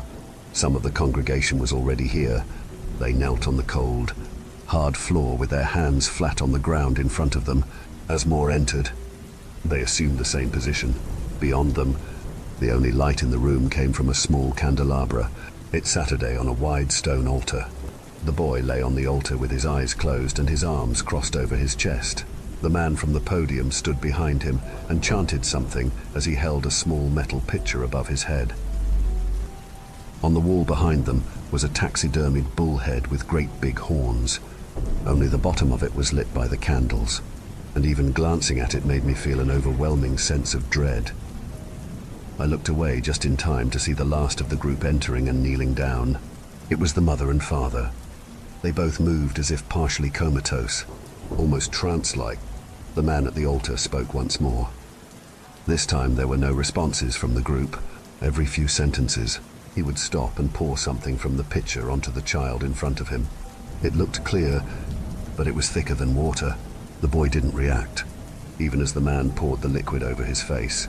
After this repeated a handful of times, he upended the pitcher entirely and emptied it. He then turned from the boy and faced the bull head mounted on the wall.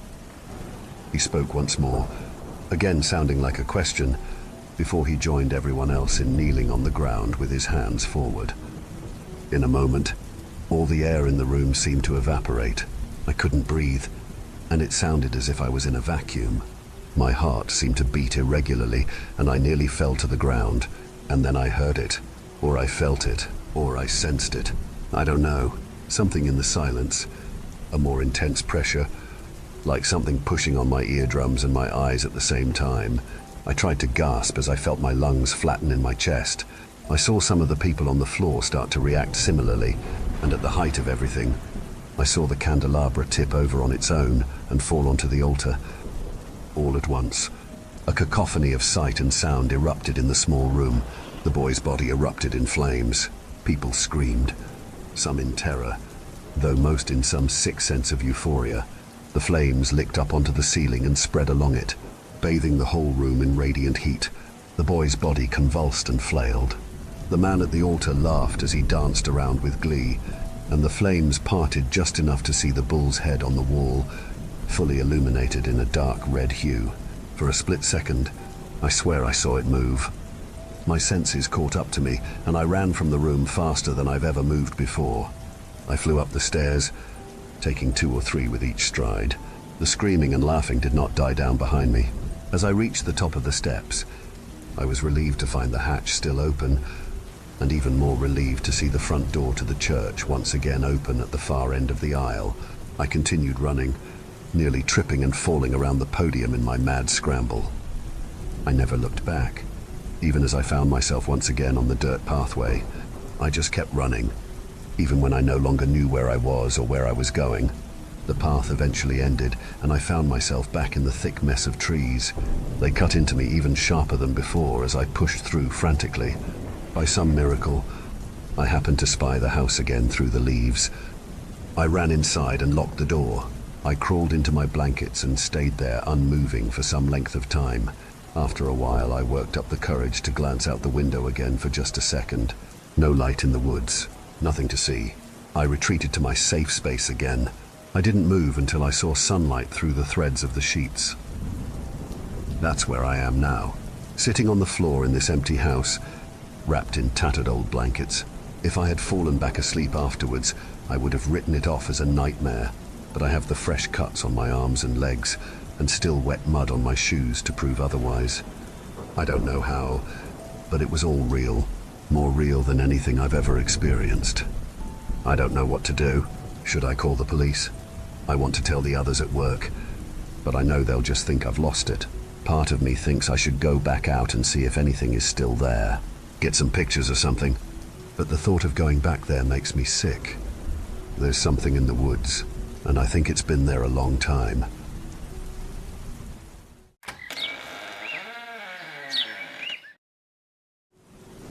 Over the course of my career, I have taught at 3 different schools, one as a student teacher, one teaching 6th grade, and now 2nd grade at what I'll generously call the neediest school in town. Most of my current students, and my students for the last 4 years I've worked here, come from homes with struggling parents. Usually, both parents, that is, if they're lucky enough to have 2, work 1 or more low-paying jobs, struggling to put food on their tables and send their kids to school with supplies. I'm no stranger to buying markers to hand out, keeping extra lunches in my desk, and, on more than one occasion, bringing clothes to school from the thrift store to keep my kids warm in the winter. I've found, over the years, that it's best to handle things on a personal level rather than getting government services involved. In the early days of my work, I found that CPS intervention can frequently do more harm than good, and even parents who fail their kids are usually trying their hardest. I hate to see families torn apart, and I know that the foster system is a rough place to live. More than a few of my students have been foster kids, and I wouldn't wish that kind of turmoil on any 7-year-old. Even if the home situation is rough, most parents love their kids. I suppose that's why I took so long to meddle in Charlie's situation. Charlie was a generally well-behaved kid. Even though I knew his family was struggling, I got the gist from the parent-teacher conference that only his mother attended, that his mom was a kind lady, a little too young to have a 7-year-old, who worked hard cleaning houses to give her son a good start in life. His father, from what I surmised, was present in body only. Charlie came to school every day scrubbed clean, with hair combed, and his worn-out clothes mended meticulously, despite the fact that he smelled strongly of his father's tobacco. I doubted that his nervous mother, with her neatly braided hair and pressed housekeeper's uniform, was the one smoking enough packs a day to make that skinny boy reek like a line cook. The only time I had to call Charlie's parents, when he missed the bus home one day, the man who answered my call merely barked at me to make him deal with his mistakes, and slammed the line down hard enough to rattle my skull. I ended up walking the boy home that day, and met his mother in the driveway coming home from work. She was grateful I had seen him home safely, and quickly ushered him inside. I thought I saw the ghost of a bruise on her cheek, but I couldn't be sure. Either way, I watched Charlie like a hawk since that day, and never saw any marks on his little pale face. Isn't that how it often happens? That the mother takes the blows for her child? I never had any other reason to doubt that Charlie's mother was caring for him well, until he arrived late for the first time, on a Monday in February. He looked disheveled in a way I was used to from some of my other kids, but not from him in particular. I approached him at the beginning of first recess to ask him if everything was all right. "Sorry, Miss B. I had to walk to school this morning. My mom forgot to wake me up and I missed the bus. I'll be on time tomorrow." His little face looked tired, with faint purple circles under his eyes. I assured him that it was all right. I just wanted to check and make sure he was doing okay. He nodded quickly and ran off to join the other kids on the wood chip playground. As he had promised, he was on time to school the rest of the week. Nothing strange occurred until Thursday, when he shyly approached me at the beginning of lunch period. "My mom told me I could ask you if you had any snacks. There isn't any food in my house right now. Of course, you can always come to me if you're hungry," I replied, making a conscious effort to keep my voice free from pity. "Is everything okay with you and your mom?" "Yeah, we're okay, I think," he answered quietly, focusing on his shoes. He paused a moment before adding, "My dad left last weekend. I don't think he's going to come back this time." "I'm very sorry to hear that, Charlie." I put what I hoped was a comforting hand on his shoulder. "I'm always here to help you if you need a snack, or just somebody to talk to." He nodded solemnly. "Thanks, Miss B. It's okay. My mom just hasn't been able to go to the store this week." He accepted the PB&J I offered and ate with the other kids. I decided I should call home and see if I could offer his mother any help. Hopefully, with her hot-tempered husband out of the picture, she could get back on her feet quickly. I would try to offer all the support I could. My call went to voicemail. "Hi, Mrs. Collins. This is Miss Bell. I spoke to Charlie today, and I got the idea that there might be some changes happening for him at home right now. I just want you to know that I'll be bringing lunch to school for him tomorrow and Monday, and you just let me know if there's anything else I can do to help. Feel free to give me a call back, or send a note with Charlie if you'd like. I hope you two are doing well." On Friday at lunch, I gave Charlie a ham sandwich and asked him how his mom was doing. I find that with little boys especially, they're more willing to talk about their troubles if you ask indirectly. "She's all right. I think I played your voicemail for her, and she said it was very nice of you to call home, but she has things under control." I was confused. "You played my voicemail for your mom?" I asked, keeping my voice light-hearted. "It's pretty cool that she lets you be in charge of the phone." "Yeah, she taught me to use the phone and my own alarm clock." He shrugged. "She said she heard the phone ringing, but she couldn't get to it to call you back." He paused for a moment, thinking about what he wanted to say next. "She's been shut in her room since Dad left." His words made me concerned, but I held my tongue. I've never had a husband leave me, even a deadbeat one, and the kids still looked healthy, even if a bit dirtier and more tired than usual. Besides, he was starting to smell less and less like cigarettes. "All right," I said, leaning back in my desk chair. "Well, your mom knows that if she needs anything, she can let me know." Charlie's words left a pit in my stomach all weekend. I even drove past his house on Saturday, against my better judgment, hoping to see signs that all was well. The lights were on, but I didn't see any sign of the boy or his mother. The only difference from the day I walked him home in November was the lack of beat-up green sedan in the driveway. Whether his mom was working on a Saturday or his piece-of-shit father took the car was anybody's guess. On Monday morning, Charlie arrived on time, wearing the same clothes as Friday, clearly unwashed. My stomach dropped when I saw him. As poor as she was, I knew his mom to be a pristine type of woman who kept her child well groomed, if threadbare. When I approached Charlie to give him his lunch, I caught a hint of an odd smell, one I didn't recognize. Fading cigarettes, unwashed clothes. I wasn't sure. "Charlie, your mom never lets you come to school without your hair combed." I prodded gently. "She hasn't been checking, so I figured I didn't have to," he said sheepishly. "She told me to, but she didn't come out to look." "Well, you should still make sure you do as your mom says," I replied. I honestly wasn't sure what else to say. I'd dealt with parents who drank too much, parents who couldn't afford to keep the lights on, and parents who vanished into thin air. But I wasn't sure what exactly to do about a mother who clearly cared, but had retreated into some kind of deep depression. My heart ached for the woman, and I wanted badly to speak to her directly. I couldn't keep playing telephone through this innocent boy, who knew exactly how much he understood of the situation anyway. I decided to send a letter home with him that afternoon. I reiterated almost exactly what I said in my initial call home, but added for good measure that I could arrange for Charlie to stay with a friend for a day or two if she needed time to herself, just to get composed. Charlie came in Tuesday morning with his hair combed and his clothes clean, but mismatched. He proudly showed me his 2 different socks. "My mom taught me how to do my own laundry last night," he announced to me proudly. "That's great," I exclaimed, offering a high five. "Did you give your mom the note I sent home?" "I did. I put it under her door like you told me to." He beamed. So, she was still hiding away. I worried silently that she might not be going to work either, if she wasn't coming out to send her son off to school. "Great job, buddy." I offered another high five. Charlie opted for a hug instead, wrapping his little arms around my neck. I couldn't help but notice, under the scent of detergent, the same smell as yesterday. I prayed that his mom wasn't slipping into a hoarder situation. I'd dealt with that before, and I didn't look forward to doing it again. Wednesday morning. Charlie looked like he hadn't slept at all. He'd been looking drained all week, but the dark circles on his round face kept compounding, until that morning when he looked positively exhausted. I asked him if he'd been sleeping well when I gave him his sandwich. Since I hadn't heard from Mrs. Collins, I kept bringing him lunch every day just in case. "Not really.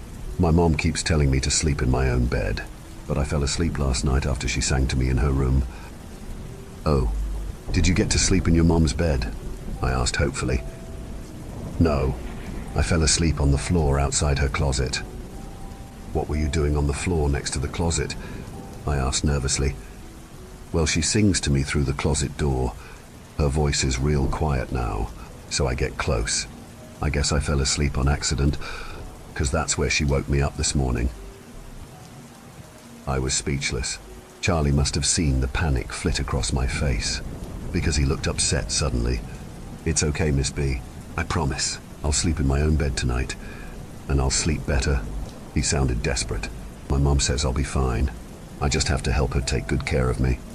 I reassured Charlie and sent him off to recess, but I decided that I would have to talk to his mom in person that day.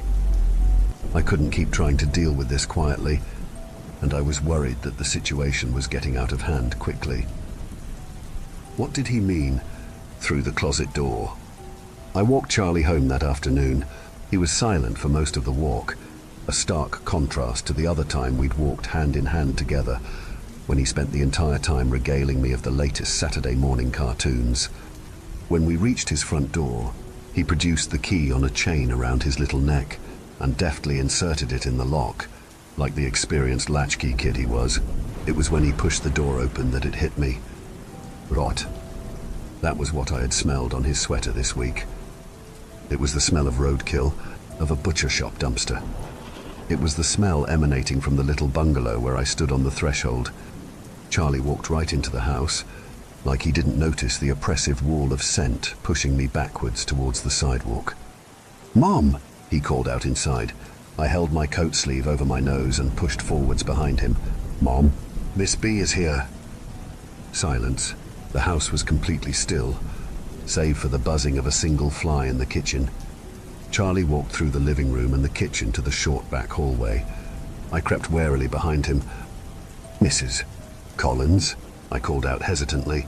I scanned the kitchen for the source of the smell, but saw nothing. "I'm so sorry to intrude. I just wanted to speak to you directly." I labored to breathe through my mouth, the smell becoming more intense as I moved further into the house. "She's in here," Charlie informed me, but she told me I wasn't allowed to come into the closet with her. "Charlie," I instructed, my voice wavering, "will you go outside and sit on the sidewalk for me? I want to talk to your mom for a second, just us grown-ups." "Okay." He hesitated. I smiled at him, trying to hide my fear and my overwhelming disgust.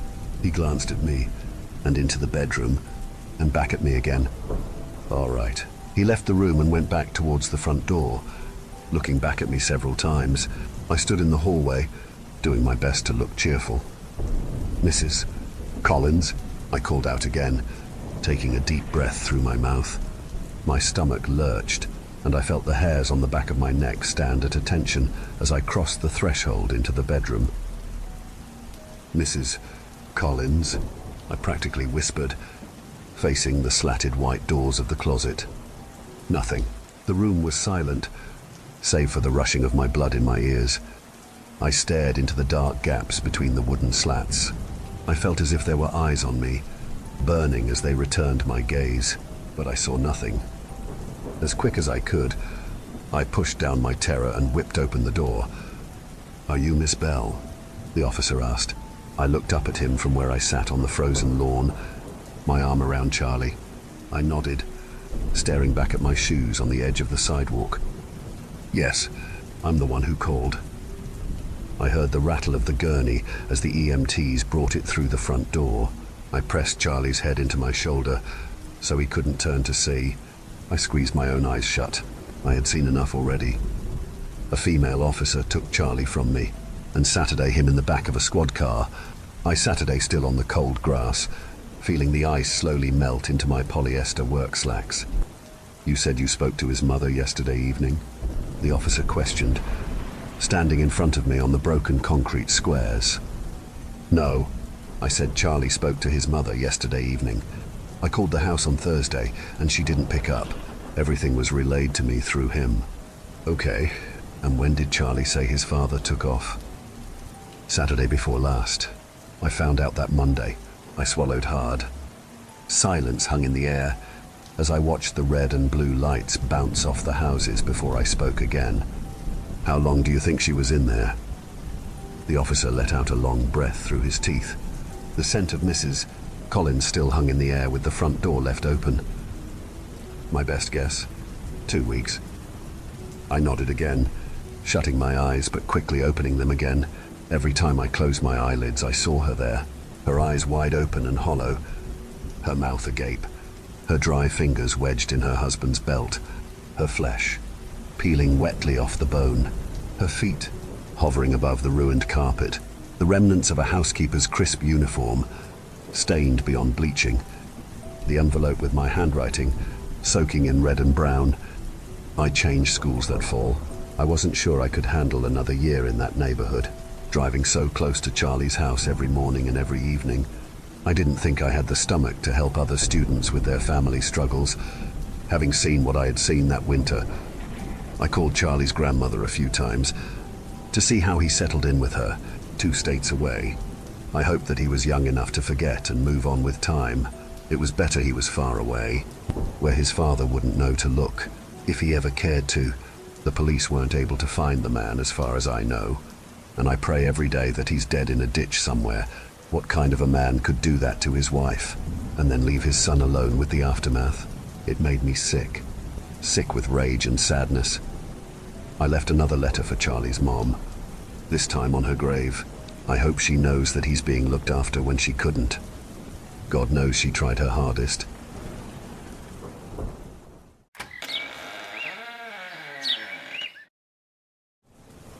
I thought everyone was kidding about Sid. I thought maybe it was an elaborate prank started by my mother, perpetuated by my sister, and reinforced by my grandma, who was always poking fun at him. "Your cousin Sid talks to a mannequin on his front lawn," Your cousin Sid collects wigs for his new girlfriend. Your cousin Sid is dating a sex toy. But the photos were what convinced me, particularly the one where Sid winked at the camera as he was kissing a bright white ear, an ear far too shiny and glossy to be human. It was part of a series of photos on Facebook labeled Anniversary. In each one, Sid was situated next to a figure he had blurred out in Photoshop. Him and the figure could be seen kneeling at a picnic, and then seated at a park, and then finally standing at his backyard, overlooking an orange sunset.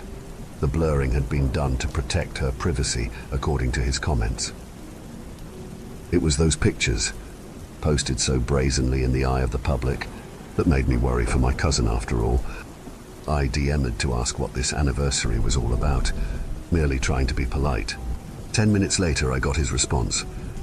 Sydney: "Hey, good to hear from you, Gabe. This was Isabelle and I's 13-month anniversary. We decided to share our most auspicious day with our friends and family as an introduction to our relationship. Me: congrats. I heard you might have been seeing someone.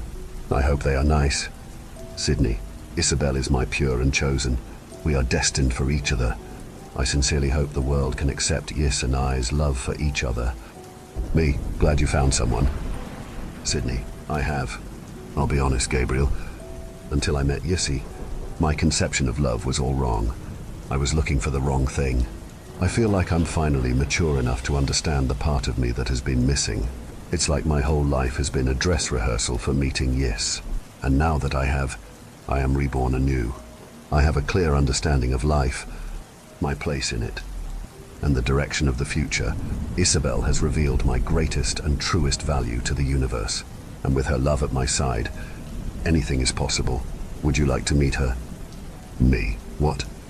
Sydney: we've been keeping our relationship low-key, but it's time that she met some of my family. You're the first to reach out. I would really appreciate it if you would visit. Then you could spread word of how amazing she is. It would truly do wonders to help convince my parents to visit Isabelle too. Please, would you come visit us? Or Gabrielle? I should mention it did not feel like I was talking to the Sid that I knew. The Sid that I knew talked about Pokemon, Marvel movies and anime I'd never heard of. Sure, he was introverted, and sure, he could have some weird opinions, but he was really just a typically nerdy IT guy who mostly kept to himself. This monologuing and "Oh, Gabriel" shit was all new, and honestly, it was frightening. I was concerned he'd fallen for some new agey scam or cult or God knows what. So, out of familial obligation, but also morbid curiosity, I decided to agree. I promised I would visit for dinner in a week. It was a breezy hour and a half on the highway. Sid lived about 3 townships away, and as far as I knew, he was still renting that same basement studio space he had always lived in ever since he moved out in his late 30s. I remember how shocked his whole family was. No one thought he had the gumption.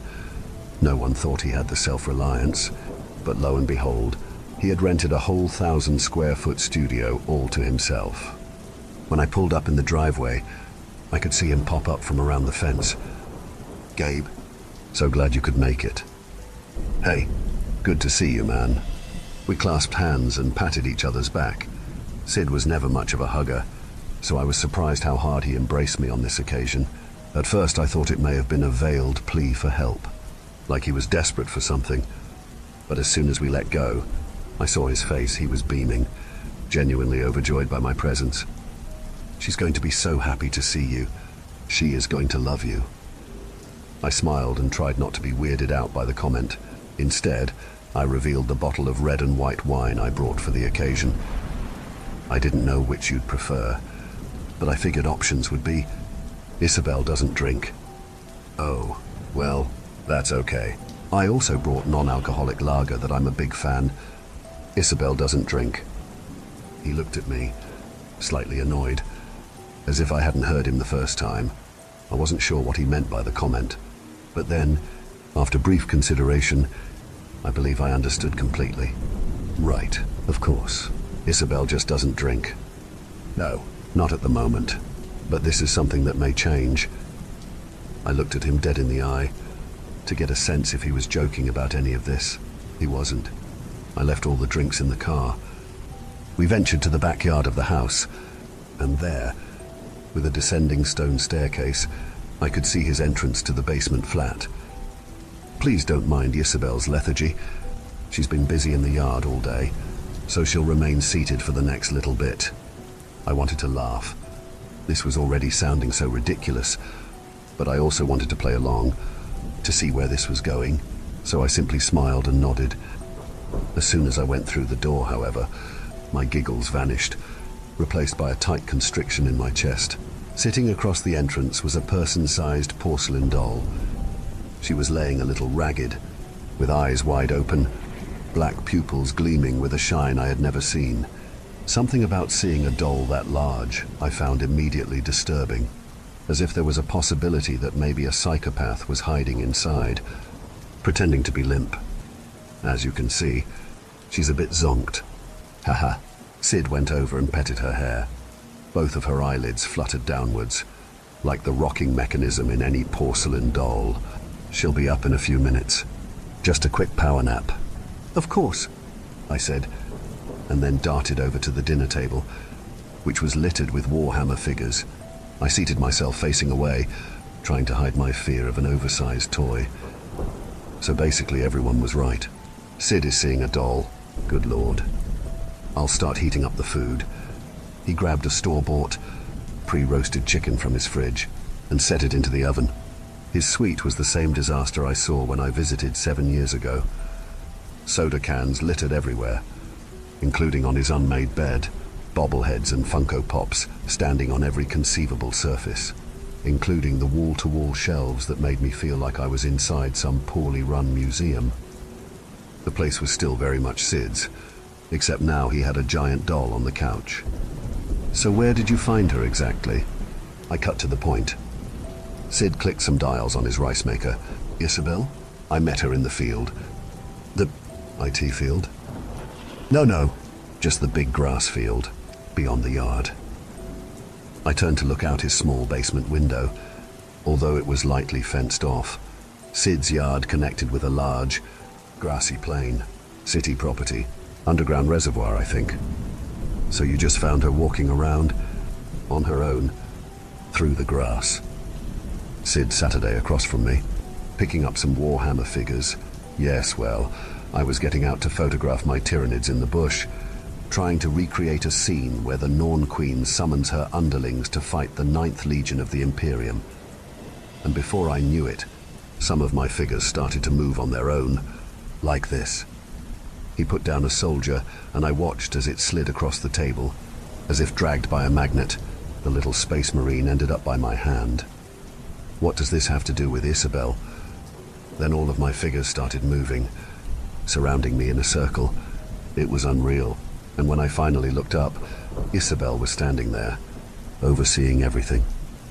I lifted the tiny marine, inspected the underside of the circular base, then dropped it immediately. What the fuck? Beneath the figure's base was a pulsating black ooze, jutting with countless spiky hairs. The hairs grabbed onto the table's surface and pulled the figure upright again. I see you found them. Sid laughed. The micrites. The mic what? Everything in my house has them. Watch. Sid stood up and patted his leg, whistling across the room. Oh, Pip-Boy. A yellow and blue bobblehead skittered across the floor like a demented spider until it was at Sid's feet. He leaned down and gave it a pet. You mind tidying Daddy's bed? The bobblehead bobbled, then it scurried over to the sordid sleeping space. Black gunk tendrilled from beneath the toy's base, entering the empty pop cans and moving them away. Then, like a pair of disembodied hands, the ooze also lifted and folded the covers of Sid's bed. At this point I was standing up by my chair, thoroughly freaked. Are they dot bugs? No, they're a part of Isabelle, little essences of her. I turned to the sleeping doll, noticing her head twitch a little. You're saying Isabelle is filled with them? No, Isabelle is the micrites. I moved away from a Gundam figure near the table leg, not wanting to be near any toy whatsoever. I know it's a lot to take in. I was scared at first too. But you see, Isabelle is just a person like you or myself. I gave him a look that said, "You've got to be shitting me." Hear me out. Isabelle is from a place where they're beyond the need of bodies. She won't say where, but I do know it's somewhere in the Pleiades star cluster. My jaw dropped further. So she's an alien. Not quite. It's more like her consciousness has been uploaded to a colony of nanomachines. She's a person whose thoughts are now in a liquid robot that arrived here hundreds of years ago. Both my hands glued themselves to the top of my head. It was the most incredulous I had ever felt. Okay, you keep calling her a person, but all I've seen is black ouncy around your house. She's very much a single entity. The majority of the Mycrites inhabit that porcelain body. She's attached to it. And can you blame her? It's gorgeous. 19th century China, I think. As he said the words, I could see the doll begin to stir, her arms lifted above her head. Was she stretching? I backed away, instinctively heading for the door. I was halfway there when Isabelle suddenly stood up on 2 feet and stared at me. I frowned. As far as I could tell, her head and limbs were made of porcelain, but her torso and joints were made of soft fabric. Like any old Victorian doll, there must have been bucketfuls of those Mycrites inside, filling her with the muscle and sinew she needed to lift, move and blink at me with those glassy, cold marbles. Gabriel Worthington, her mouth lowered and lifted like an antique puppet's. "It is a pleasure to finally meet you." I was too afraid to turn my back now. My eyes were glued. "Won't you be joining us for dinner? I've heard so much about you." Her voice sounded like what sand might sound like if it learned to talk. "Dinner? Yeah. Ding." Sid walked over to his rice maker and gave a thumbs up. "How glorious. The rice is ready. I'll get the cutlery." You might think I Saturday at the dinner table because I was still curious, and that I was still trying to help my cousin by learning more about this otherworldly partner, by understanding their relationship. But that was not the case. I Saturday at the dinner table because I saw a shadow drip off the ceiling and pool around the doorknob of the exit. I could sense that Isabelle perhaps may not let me leave, that Isabelle perhaps really wanted to have dinner with me, and that Isabelle was someone I should work very, very hard to appease so that I could leave with my life intact. "So," Isabelle said, dividing up the chicken, "Sid tells me you are married. Why couldn't your wife join us?" I looked at Sid, who didn't seem to notice the question. He was grabbing Cokes from the fridge. "Oh, yeah, sorry about that. Valerie is really behind on work, so she sadly couldn't make it." Isabelle's glossy hands had articulated fingers. With each of her movements, I could hear the porcelain scrape on itself. She used tongs to pluck some of the chicken pieces and lay them on my plate. "That is a shame. Does your wife often disappoint you?" I stared at the meat on my plate and at the deadness of her pupils. "No, not at all. I love her very much. She just gets busy with her job." Isabelle doled out the rice next. It was very eerie to watch a doll set the food. 2 large portions for the humans, and a tiny portion for herself.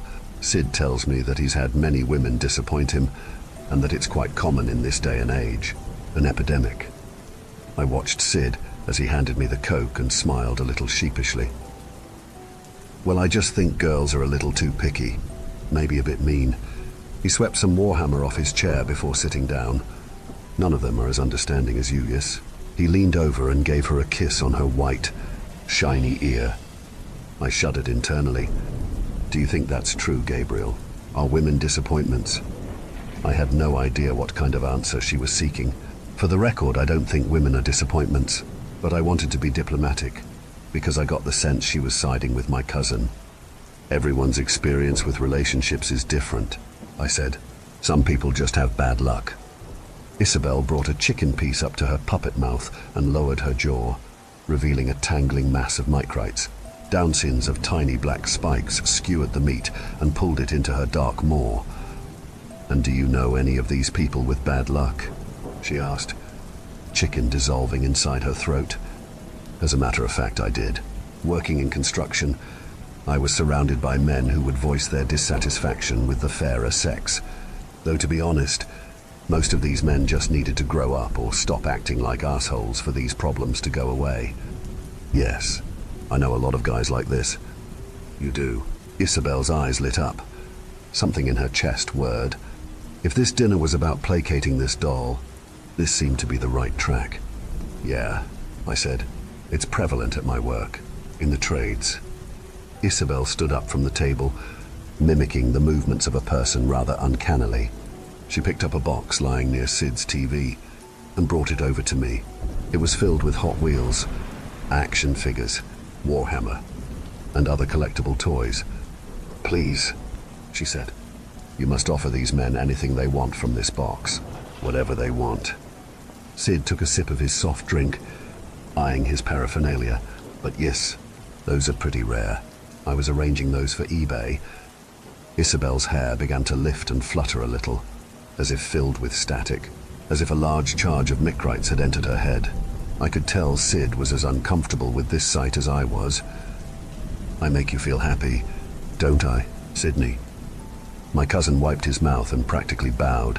Yes, yes, of course, Isabelle. You're my pure and chosen.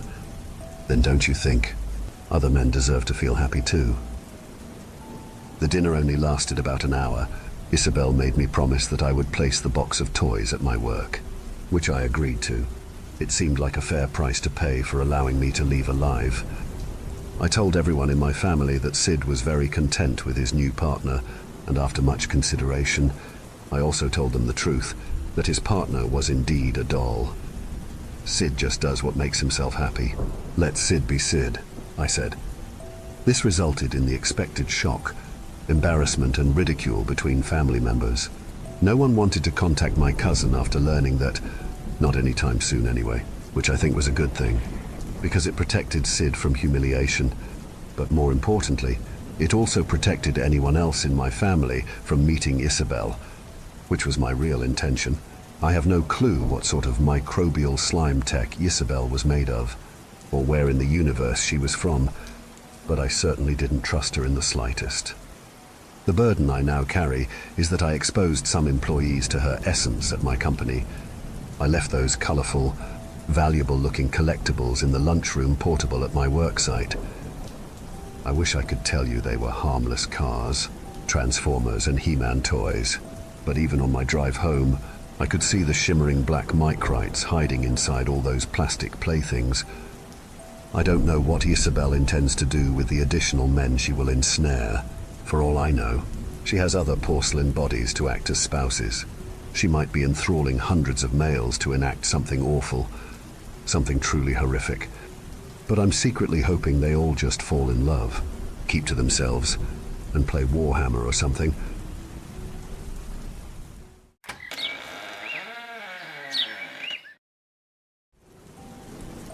At first I thought it was fun. We lived in an RV. It was like an endless vacation. One week we were in LA, the next we were in Salt Lake City.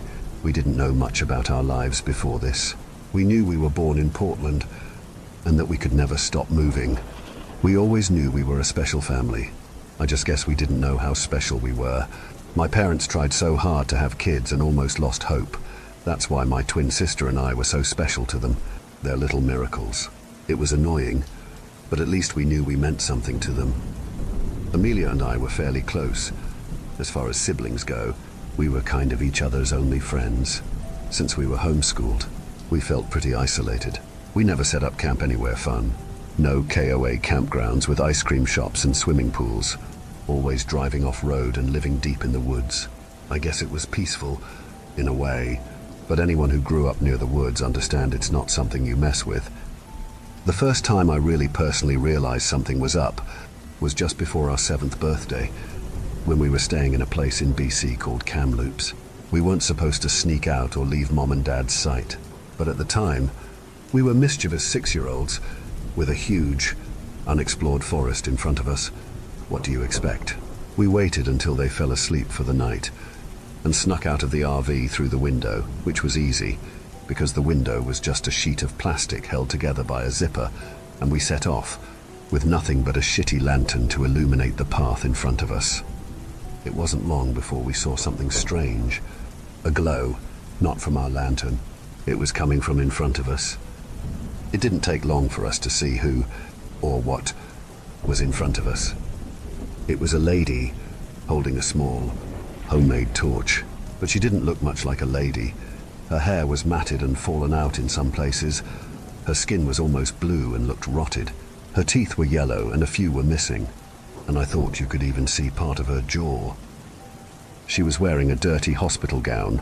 I didn't know where the nearest hospital was, but it had to be pretty damn far, because the last time I remember driving anywhere with a paved road had to be 3 hours before we set up our camp here. Amelia and I were frozen in fear, and for the first time since we had mutually decided affection towards siblings was lame. I reached for her hand. That thing reached out its bony arm to us. It moaned something almost indecipherable, like mububu. That was enough to snap me out of it, and I sprinted away, dragging Amelia behind me. By some miracle, we had made it back to the RV, and, by some other miracle, got back in without waking our parents. We didn't get much sleep, and were far too shaken up to even say good morning to our parents, let alone tell them what happened. Would they have even believed us if we told them? Well, after what happened next, I guess they would have to. When we opened the door to the RV, we saw that the remains of what we had left out overnight, a campfire reduced to ashes, the sticks covered in charcoal, Amelia and I had used to draw on the rocks, and a makeshift table with a few cans of beans, had been utterly destroyed. It wasn't too out of the ordinary to have our camp ravished by animals. We lived in the woods after all, but this was something no animal could do. This looked set up, like whatever did it had a plan. What we saw written on the back of the RV confirmed this belief. In the charcoal sticks, someone had written, "You can't run forever on our trailer." Mom made us breakfast while Dad cleaned up the mess. We left shortly after that and drove for hours, not even stopping for quick washroom breaks. Mom and Dad spoke in hushed whispers as Dad drove. I wish I knew what they had been talking about. That night, I guess because Mom and Dad could see we were shaken up, they took us for a rare treat, a dinner at a real restaurant, a shitty diner, but a restaurant nonetheless.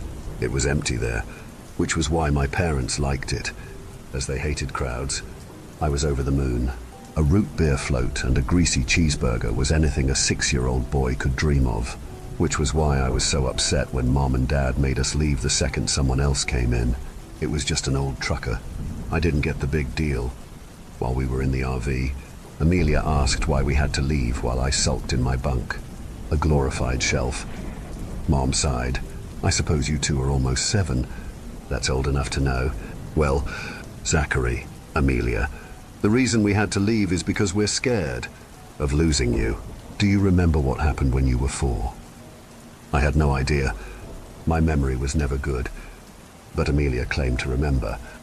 We were in Beaverton, not too far from Portland. She said that when we were 4, we were running around in a field when a big man in camouflage and bit boots came up to us and bent down to our level. "We're not supposed to talk to strangers," Amelia said. She was always a goody two-shoes. "I'm John. Now we're not strangers. What are your names?" "I'm Zach, and that's my sister Amelia. We're 4, and our birthday is July 26th, 2002, I'd apparently said, but I bet Amelia just said I said that to make me look worse. That's when he stopped smiling. He roughly took our hands and started to lead us away. "Let's go somewhere fun. Zach and Amelia, I need to take you someplace else." My mom got teary. "That's right. If your dad and I hadn't caught you just before you left, we probably would have never seen you again. I took you to someplace safe. And your dad, well, your dad, I shot that son of a bitch in the leg. Hope he had fun crawling back to his house," he said coldly. Amelia and I shot each other glances. "Okay, Daddy, I'm going to go to sleep now," she said, climbing over me to get to her bunk. That night we stopped somewhere for the night. I forgot where, probably near the interior of BC or maybe Alberta. I looked out the little plastic window, and I saw her. I saw that fucking lady again. She was staring at me and Amelia in our bunk beds, reaching out for us with that same long, bony hand. I rolled over and tried to sleep, but couldn't, knowing she was there. Life continued on like that for a while. Anywhere we'd stop, she'd be there. Washington, there she was. Nevada, you bet your ass. Montana, better fucking believe it. Amelia and I didn't really explore much anymore, partially because we were getting older and gradually showing less interest in that sort of thing, but partially because that experience in Kamloops traumatized us both. That didn't stop the lady from trying to get us. Sometimes we'd catch a glimpse of her on the highway as we drove by. Sometimes she'd appear right where the fire of our campsite stopped illuminating, so we could barely see her.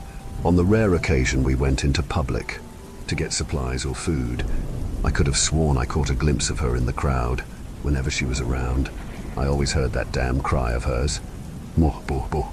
After a while, she stopped scaring me. Well, as much. Everything finally made sense. The day before Amelia and I turned 14, Mom and Dad had left the RV and gave us two a rare couple hours of freedom as they gathered things for our birthday. We weren't parked ridiculously far from civilization, but I'd say a good hour's worth of walking. We weren't that scared. We had lived in the woods long enough to know as long as you didn't bother the forest, it wouldn't bother you, and the lady in the hospital gown was honestly more of an annoyance than anything else. I'd even go so far to say we had almost forgotten about her. I was reading, and Amelia was rummaging around the RV for food. I was getting immersed in my book when Amelia shouted out, "Zach, come check this out." I rolled my eyes. What could it be? We had lived in this tiny RV for almost 14 years. I knew it like the back of my hand. There was absolutely no nook or cranny I didn't know about. Oh, I guess I was wrong. There, under the driver's seat cushion Amelia had pulled out, for some reason, was a box. It was small and a bit squished from all the years of my dad's ass sitting on it, but we could still tell what it was. Amelia excitedly reached to open it. Inside were papers. "Forget about it, Amelia. It's probably just boring documents for work," I said, but the look of confusion to horror on my sister's face was enough to change my mind. They were documents, but not for work. Birth documents, for us. But the stated parents weren't ours. I was apparently Zachary Jr., but nobody in my family was named Zachary. I looked at the father's name, Zachary. The mother was someone named Emily. Maybe we were adopted, I suggested. Amelia reached in and pulled out another sheet of paper. She shook her head and held out the next one for me with a shaky hand. "Infants missing from Portland Hospital, July 27th. 2002. Twins, Zachary Christopher Clark Jeter and Amelia Emily Clark. Ongoing search. Anyone with information is to report it to the police immediately." Clark, Christopher, those weren't our names. Our last name was Brown, and our parents certainly weren't Zachary and Emily. They were Jenny and Kevin. I had a feeling things were going to get worse. I was right, as Amelia pulled out the third and second to last paper.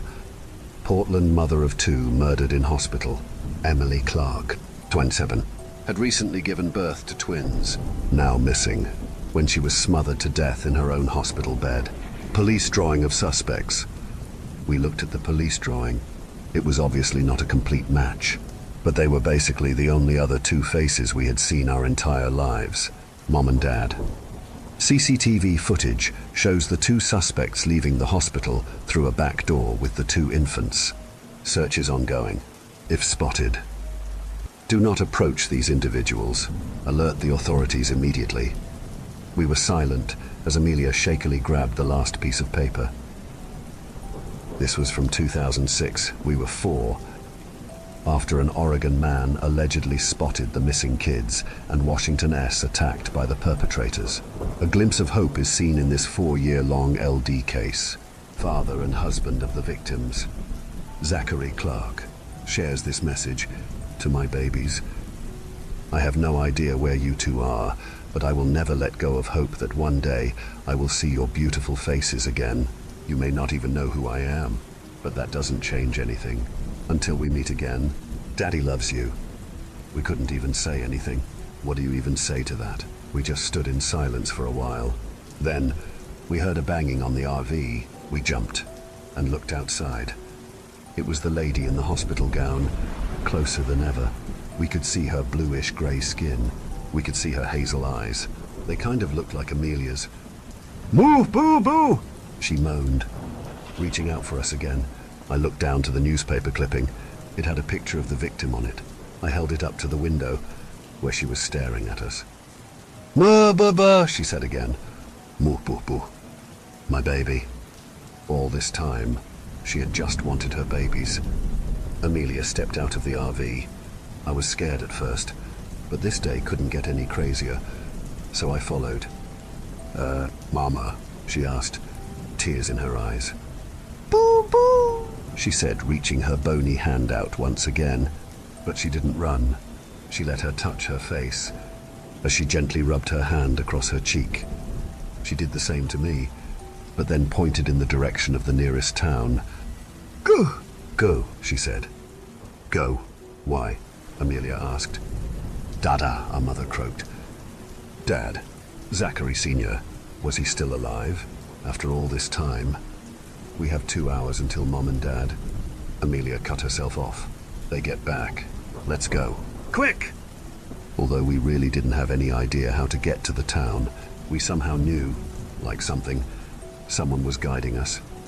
We busted into the sheriff's office, probably looking awful. First came the questioning, then the DNA testing, then they looked for our parents, then they arrested my parents, then the news stories and the interviews. Then we were flown out in a plane, my first plane ever, to Portland to meet our dad. We were quite the story. They called my parents the wretches of the woods. They thought of them as evil witches who stole us and hid us deep in the woods. I guess they were right, in a way. It was weird seeing them behind bars, serving life sentences, because after all, they raised us for nearly 14 years. But that's where they'll stay. No running, no hiding. There's nowhere to hide in a cell. He burst into tears when he saw us. We didn't. It was weird. He was my dad. And all, but was he? I mean, I guess I met him when I was like a few hours old, but I just couldn't connect to him. It took a while, but we slowly got used to our new lives. In a house, with a bed and our own rooms, not running from everything, or living in the woods. It was peaceful. Although most of the time I ended up sneaking into Amelia's room, because after all this time I still couldn't be alone. One time, I got a knock on our window. We both woke up and saw the lady in the hospital gown outside, but she looked happier, less rotten, like she was complete again. "Mama," I asked, could she stay, and I could live with the family I craved, like she read my mind. She shook her head. "I have to go. My babies," she said, reaching her hand out to us through the window as she slowly disappeared into the night. We never saw her again after that, but we always knew she was watching us. But this time, we wouldn't run.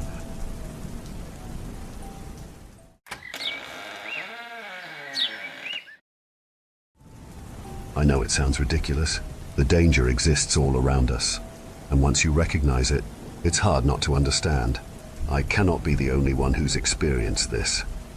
I'm in my 4th year of college at a state university, and I'm still living in the dorms. My roommate was an influencer. She has a lot of followers on all of the major sites, and I don't want to expose her here, so let's call her Roomie. Her brand is her lifestyle stuff in conjunction with being a student, all get ready with me kind of stuff. When I first moved in at the beginning of the fall semester, what annoyed me the most was the amount of crap she had. The room barely had enough space for 2 beds, a desk, and communal space in the middle. When I came in with a couple of suitcases, her side of the room was already full of stuff, all boxes. Beneath the bed, on top of the desk and under it, stacked up against the wall, and up to the middle point of the room, on which the other side was my half. It was like an episode of Hoarders of something. Some of the boxes were open, and they were all full of clothes and makeup and hair stuff.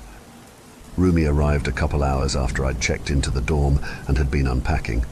She was pretty and about medium in size, and her outfit matched her shoes and accessories. Our first conversation went exactly like this. "Hi, it's nice to meet you. I'm Nicole. I just checked in and I'm gonna be your roommate for this semester. Sorry that my suitcases are sticking out into the middle. I'll pick them up soon. Nicole, I'm Rumi.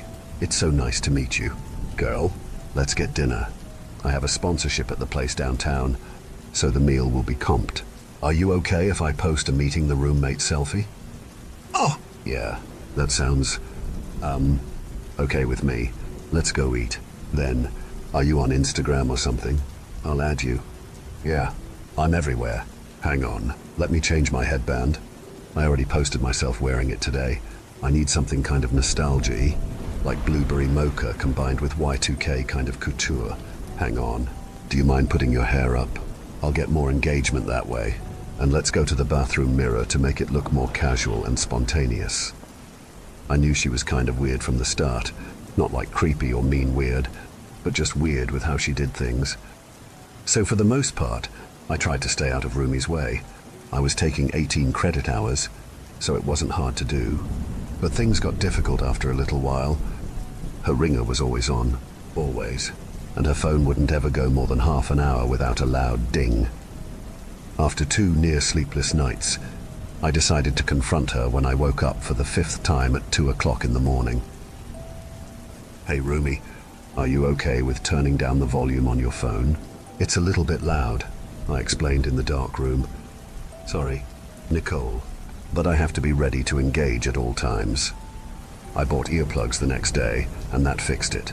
But I noticed that she never really slept for more than a half hour at a time, since I tended to stay up later to study during the week. I noticed that she would stay on her phone for a few minutes or step outside to make a call. I don't know how she did it. And a couple of weeks into the year, I tried tactfully asking her one evening, Today was so long. I don't know why I stacked 4 2-hour classes for Fridays. Since you're always getting woken up at night, how do you do it? It's not hard. It's just part of my life. Do you want this skirt? I did a go to class with me shoot this morning and I'm done with it. That's how most of our conversations went. I'm a pretty easygoing person, and the earplugs made it easy to deal with.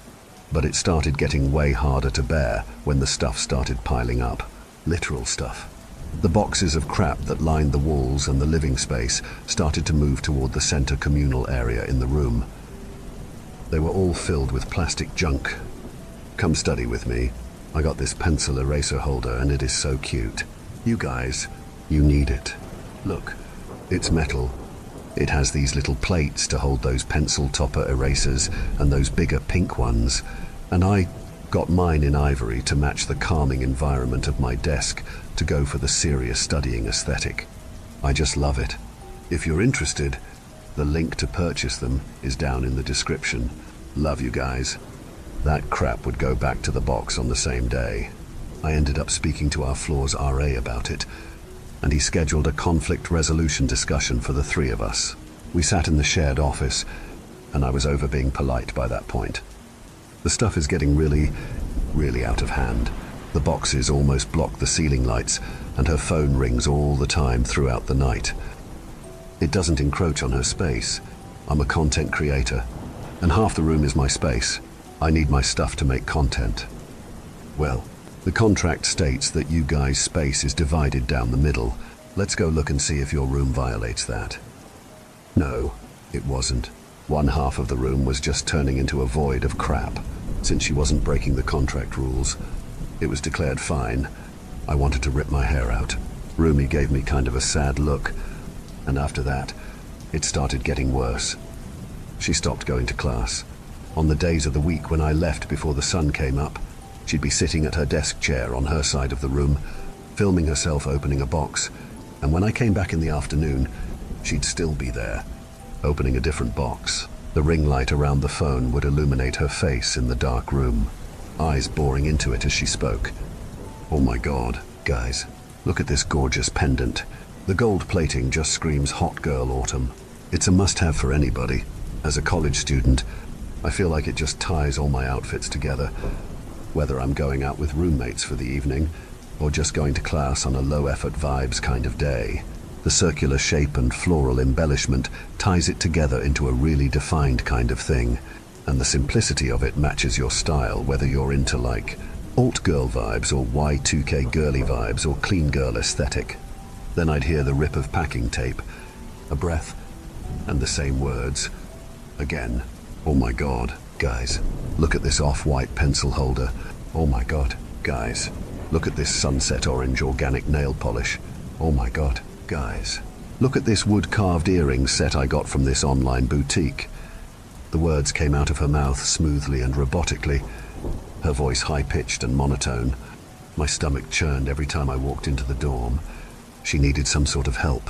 I got into the habit of asking her if she wanted to go out or needed help with any homework or anything, and she'd turn in the chair and just look at me, eyes unfocused. I ended up contacting the RA again, and we met in the dorm. When he'd walk in, she'd pause her filming, and when he asked if she was all right, she'd nod and say yes, still in that high-pitched monotone, like she was recording a meet with my RA with me. She gave bland, sensible answers to a few questions, and he shrugged at me and left. There wasn't much left to do. I started throwing away stuff, the boxes that had already been opened, with the crap neatly put back inside. She never seemed to mind. It was like bailing water from a flooding room. Even after making several trips to the trash chute a day, it didn't seem to make any difference. One of the worst parts was how they clogged the doorway.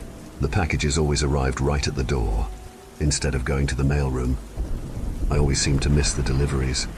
Only once, a few weeks ago, I saw the back of a man dressed in grey dropping off a box without a label. I tried waving him down to talk to him and figure out how on earth she was getting multiple deliveries straight to the room a day. But his worker's boots rounded the corner before I could. Rumi filmed through the night. I had to shove my earplugs in as far as I could, and she didn't stop. Her eyes bored into the light, and her lips moved to smile and speak, but she barely blinked and never broke eye contact with the camera. I had to pull my blanket over my eyes to block out the outline of her lit-up, smiling face from behind my eyelids. About a week later, when I woke up, got ready for class and opened the door, it was completely blocked by cardboard boxes. That's when I fucking lost it. I almost broke a tendon when I threw my head back and groaned in pure frustration. I threw the stupid boxes off the railing. I kicked them till my toes were bruised. My weird, dumb roommate filming non-stop and not letting me sleep or have friends over or even leave. The fucking dorm without her packages filled with plastic shit that nobody needs getting in the way. I hated her. Once a couple of my neighbors had seen me lose my shit. I stormed back inside, blood boiling. The room seemed smaller than ever. $5,000 a semester for a tiny room with a crazy roommate. Nice. Rumi, my voice was too loud for the room. I didn't care who else heard. I can barely get out of the damn room. Get this shit out of here. Nothing. She just kept talking into the light. She had stopped blinking. I walked up behind her and shoved the chair forward. The legs wobbled, but she didn't move. She still didn't give a shit that she was the biggest pain in the ass I'd ever had. Her head stayed rigid, never moving an inch. What the hell? The blood pumping through my veins slowed. She would not move. Rumi, this is weird. Get the hell up off that chair and move your shit. You've been recording yourself for days. I don't know where this stuff is coming from. Come on, please get up. Oh my God, guys, look at this name-embossed luggage tag, made up of durable soft pleather. It can hold its shape while serving as a zip tie. I tapped her shoulder, stiff, not soft, grabbed it and shook it. She just kept talking. Her body was rigid. I've only touched one dead person before. At my great-uncle's funeral, when I was a kid. We went to the wake and my mom told me to pick up his hand at the open casket. It was hard and stiff, like a doll's. Rumi had a dead body. My stomach dropped. I reached for her hands to drag her as she presented the luggage tag to the camera, still warm. The moment I took them in mine, they froze in mid-air, elbows bolted to the desk, and her fingers clenched tight around the tag. Bending down a little, I was scared to get too close. I scrambled for her phone and hit the side button, turning it off. The ring light it stood on fell, the battery popping out as the bright circular beam reeled up to the ceiling, flickered, and died. Only some dim overhead lights illuminated the room, half concealed by the piles of boxes. Rumi still didn't blink. She still faced precisely forward, back bent, neck sunken in like a recoiled animal. She turned her head toward me. Her neck crackled. I took a step back and I yanked my hands away just as she clutched them tight in mine. Pop, pop, pop. 9 of my fingers dangled loose in her grasp, flopping like puppets from my knuckles. It took a second for the scorching pain to register. Fuck! What the fuck? Help! Somebody help. Oh, my God. Guys, look at these fingers. They're limp and soft. Only her lips moved. Her eyes were still watery and unblinking. Blind. She was blind. I pushed myself forward and whacked my head against hers and kicked the chair back and felt the most pain I'd ever felt in my life. I don't remember screaming, but I probably did.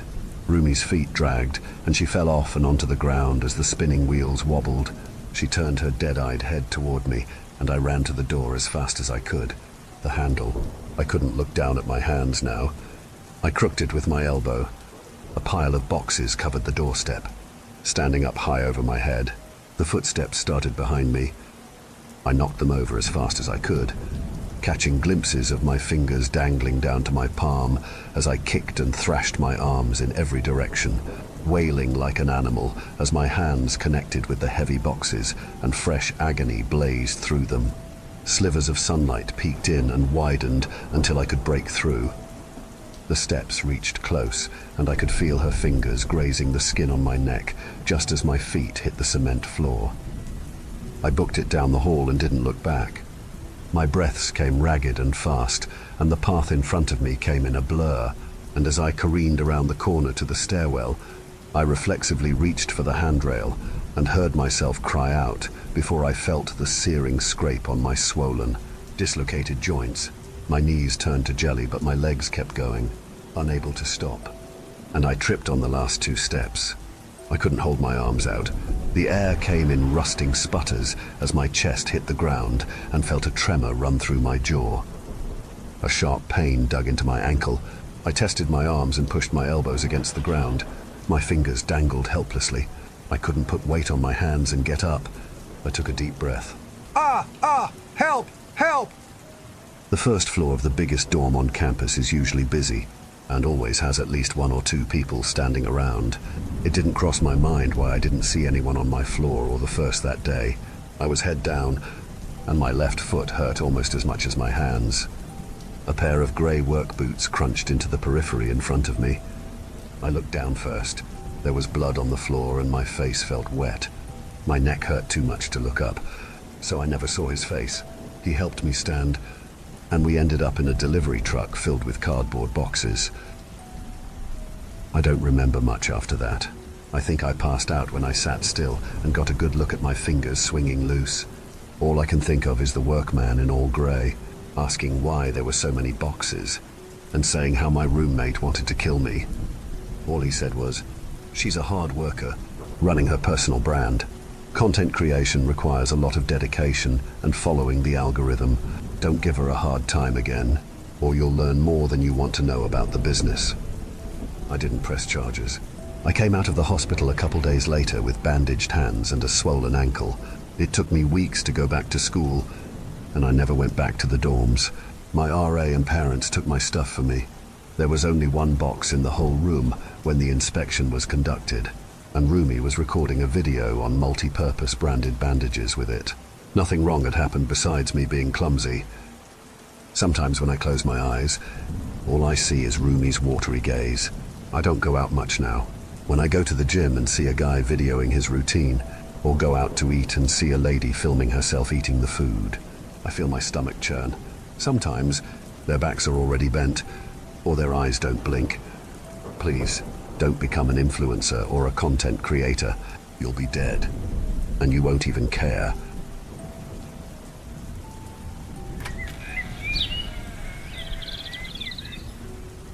I first discovered the wreck a week ago, and I pray to God that I am strong enough to never return to it again. Already, I can feel something urging me to go back. I am a good man and will do my best to resist the temptation. I know already that it will not be easy. "What was all that about?"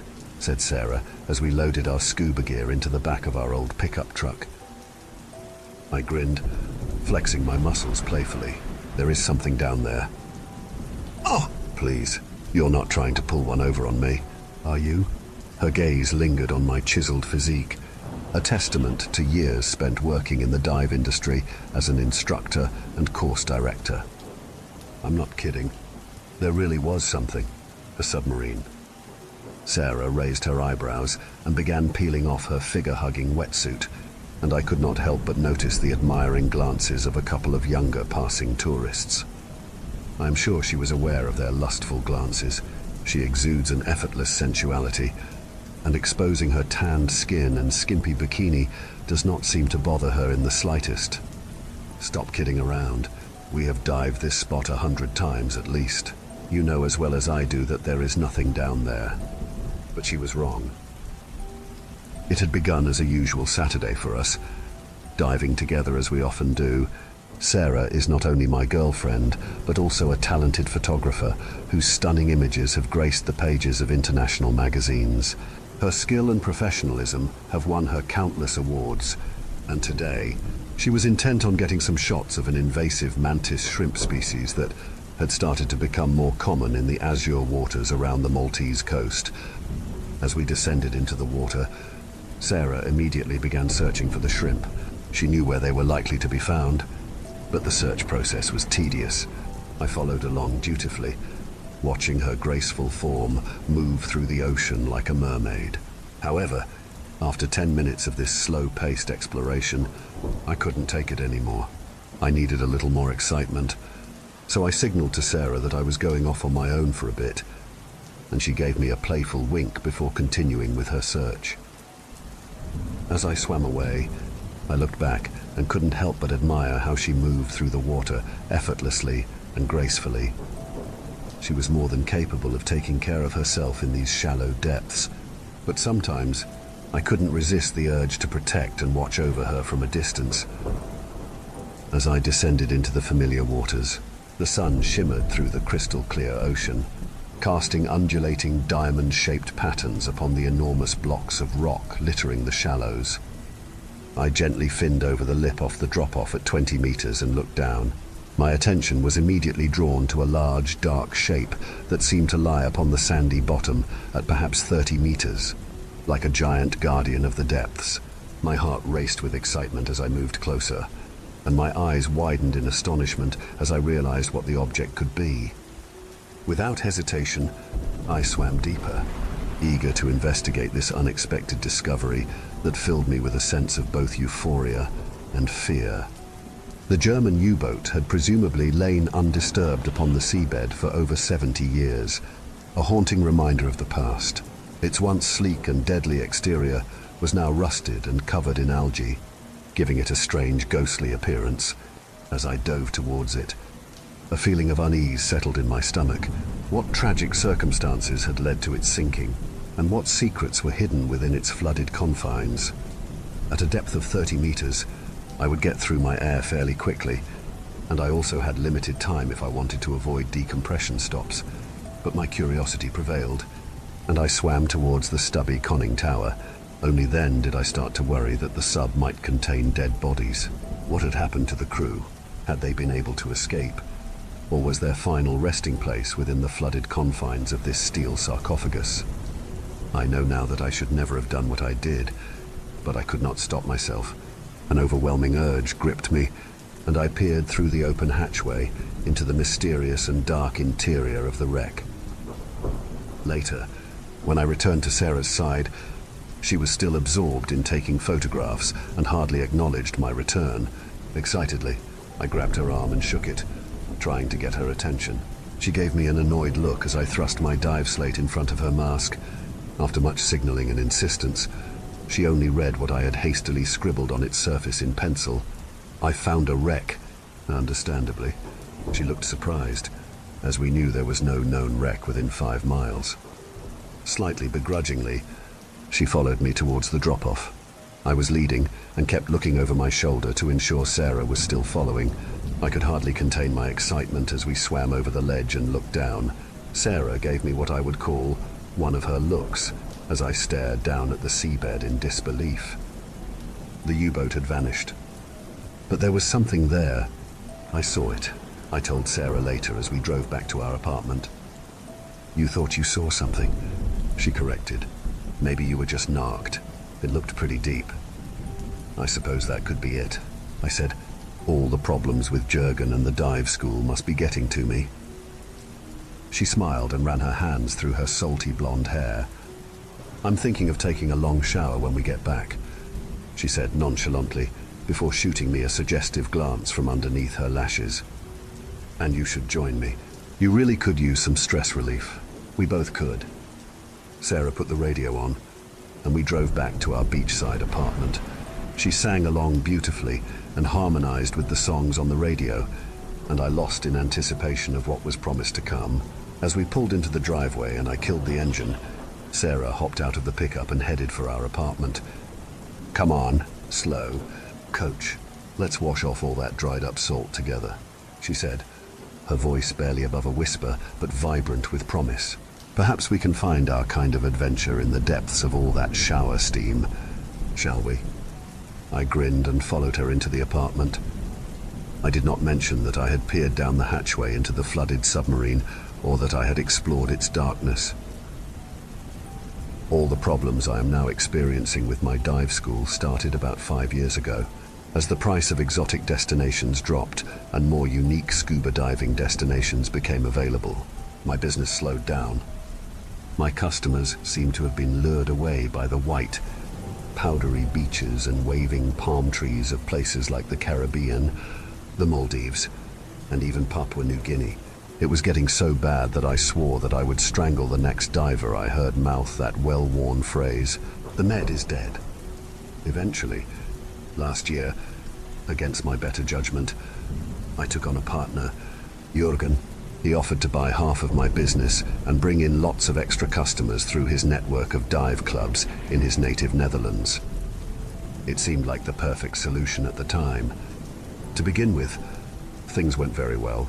After spending so many years of hard work building up my dive business by renovating an old derelict building on the coast, adapting a fishing boat, and paying for expensive advertising in glossy dive magazines, I was suddenly able to relax a little and let my partner take some of the strain. This turned out to be a mistake. Before long, almost 8% of our customers were from the Netherlands, and I was getting hardly any bookings from anyone else. Even when I did have some of my own customers, I got the feeling that they were less than happy that the dive trips were dominated by Jurgen's customers, who all seemed to know each other. Not too long after, Jurgen came to me insisting that he should get more than 50% of the profits, as he was bringing in most of the customers. We argued about this constantly, and it even got to the stage where he threatened to sell his share of the business to someone, another acquaintance of his, and take his divers elsewhere. 2 weeks ago, Jurgen announced that he wanted to buy me out. After all these months of bickering, I was on the verge of accepting the less than fair market price he had offered me, but that was before I discovered the wreck. The day after I found the mysterious U-boat, Jurgen took a boatload of his customers to one of the local dive sites. Sarah was planning to review the digital shots of shrimp and edit some other work, but the deadline was rapidly approaching. Her little hobby, as she had termed it a few years ago, had become a real success. "Have a great day at the dive school," she said, giving me a quick kiss before hurrying off to the room she used as her office. I had no intention of telling her what my actual plans were. An hour later, I was passing over the underwater ledge and looked down. The wreck was there, just as it had been when I first found it. A hauntingly dark silhouette set against bone-white sand. I had not imagined it. The wreck really did exist. This time, I made sure that I was suitably equipped to allow myself a thorough examination of my discovery. As wrecks go, it was rather odd. It sat upright on the bottom, its ship-like bow slightly buried in the sand. I swam around it but failed to find any obvious damage, making me wonder whether the crew had deliberately sunk it. It just sat there, on the bottom, as if silently waiting, hidden in the depths until it was time to pounce. Reaching the conning tower, I gazed down through the open hatch. Surprisingly, there was little marine growth around the edges, and after clipping a guideline to the stubby radio mast, I went inside. My first impression was one of intense cold. I guessed that this might have been due to sunlight from above, being unable to penetrate the wreck to warm the non-moving water within it. As I played my powerful torchlight over the interior, a mass of pipework and sheathed wiring, I could not help but feel a sense of great curiosity. There did not seem to be any apparent reason for the U-boat sinking. Due to the confined space, moving around was difficult. I had opted for a small rebreather instead of traditional scuba to avoid the risk of my bubbles stirring up sediment, which could quickly reduce the visibility to zero. The rebreather also offered the considerable advantage of plenty of gas for a long dive and deco stops afterwards.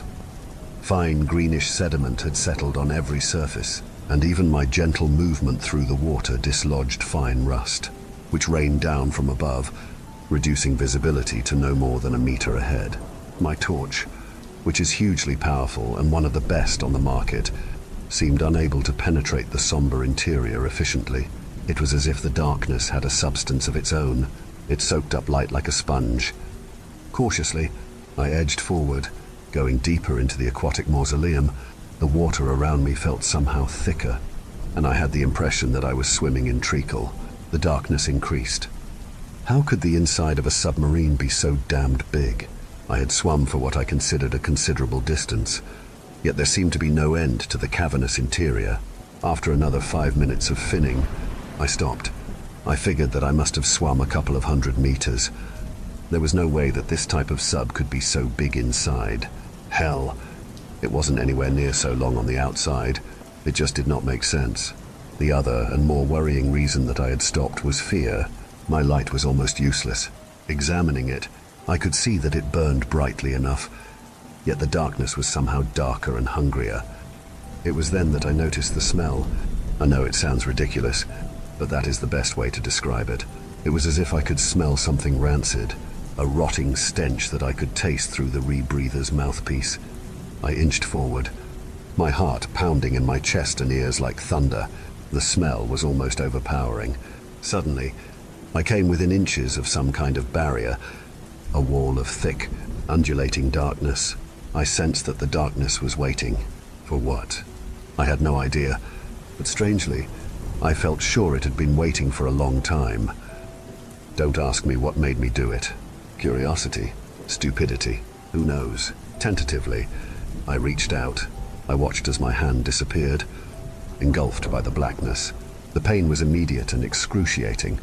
A freezing coldness that penetrated the very bones of my finger and began to spread up my wrist and into my arm. I felt, touched pure evil. In horror, I screamed, snatched my hand back, and retreated as fast as I could towards the conning tower and its open hatchway. I did not bother to collect my guidelines. I fled for the surface in terror, up towards the light. I had no intention of ever going back after that first dreadful experience. For 2 days, I managed to pretend to myself that it had simply not happened. I began to wonder whether or not there might have been something wrong with my recollection of events. Perhaps I was the effects of nitrogen narcosis, though that is not something that has seriously affected me in over 30 years of diving. A distant family member is often described as not playing with a full deck. She spent some time in an asylum. I hope it is not hereditary. I had almost deliberately forgotten about the wreck until I mentioned it to Jürgen. Afterwards, I reasoned that telling Jürgen was an attempt to accept that I was not crazy and had indeed seen something. Of course, now I realize there might have been some other motive for telling him. From the moment I told him about the wreck, he was hooked. Where was it? How deep? Would it make a good dive for customers? It was the first time there had been any semblance of friendship between us for months. He insisted that we should explore it together. How could I refuse? As we descended towards the submarine, I watched Jürgen's face. When the ghostly shape of the wreck began to become visible, his eyes grew wide with excitement. He turned to me and grinned, then finned towards the conning tower. I followed. The wreck looked exactly the same as the last time I had seen it. A chill of memory shivered down my spine. Jürgen looked down into the wreck and then, seemingly on impulse, took hold of the guideline I had left last time and followed it head first down into the gloomy innards of the submarine. I did not want to go inside again, but felt grudgingly that I ought to stay with my partner. Inside, it seemed even colder than before. Jürgen was kneeling on the bottom, looking around with his torch. Holding the guideline, he indicated that I should go first and that he would follow. I shook my head and signaled that he should lead. He shrugged and then set off, with me close behind. We swam for quite some time before Jürgen stopped and turned to me. He looked confused. We had been swimming for a ridiculously long time. Considering the size of the U-boat, he appeared worried. But I gave him the okay sign, which seemed to be all the reassurance he needed. He swam deeper into the darkness. Nervously, I followed him. Not long after, I began tasting that revolting smell I had previously experienced. The apparent thickness of the water seemed to slow our movements tenfold, and the light from our torches withered to pathetic conicals of light. We had reached oily blackness. I have no satisfactory explanation for what I did next. Perhaps it was because Jürgen had virtually stolen my dive school from me. It might even have been that I simply did not like him anymore. Whatever the reason, it is sufficient to say that I pushed him into the blackness. Jürgen fell forward and was immediately engulfed. For a brief moment, I felt relieved, glad to be rid of him. Then all hell broke loose. His panic-stricken face reappeared through the oily film. His mask and regulator were gone, and he was screaming in terror. I could actually hear his muffled cries as vast bubbles of air spewed from his mouth. The darkness began to retreat deeper into the wreck, and it seemed to be dragging Jürgen with it. His arms flailed wildly, his fingers desperately trying to grab onto something. I could hear and see his fingernails scraping and splintering against the cold metal floor. Then he was gone. I felt no guilt, only a weird kind of revulsion. It was the kind of excited disgust that I had when, as a kid, I had peered into the gutter at the mashed remains of some poor animal. A cat, I think, that had been hit by a car a few days before. How long would this thing, whatever it was, be satisfied with one person? I wondered. I turned and left. Ascending to the surface, I looked back down, half expecting the wreck to disappear. It hadn't. All this happened a matter of days ago, and since then, I have been haunted. I have been haunted by the ghosts of my life. People who have at some time caused problems for me, let me down and disappointed me. Since I have spent most of my life in the diving industry, it is not surprising that most of these people are also divers. It would not be hard to persuade them to explore a virgin wreck of a U-boat with me. It is a temptation that I must resist for the sake of all that is good. I am a good man. Last night, I started to draw up a list of potential diving partners' names. It is just a game. Really, I do not intend to do anything with this list. I am a good person. The list is a lot longer than I had expected. Thank you for venturing into the darkness with us. If you dare to explore further, be sure to subscribe to our channel for more spine-tingling tales of horror and the supernatural. Remember, the shadows hold endless mysteries, waiting to be unveiled. Stay tuned for more bone-chilling stories as we continue to traverse the eerie depths of the unknown together. Until next time, may your dreams be free from the haunting echoes of our tales. Or perhaps not.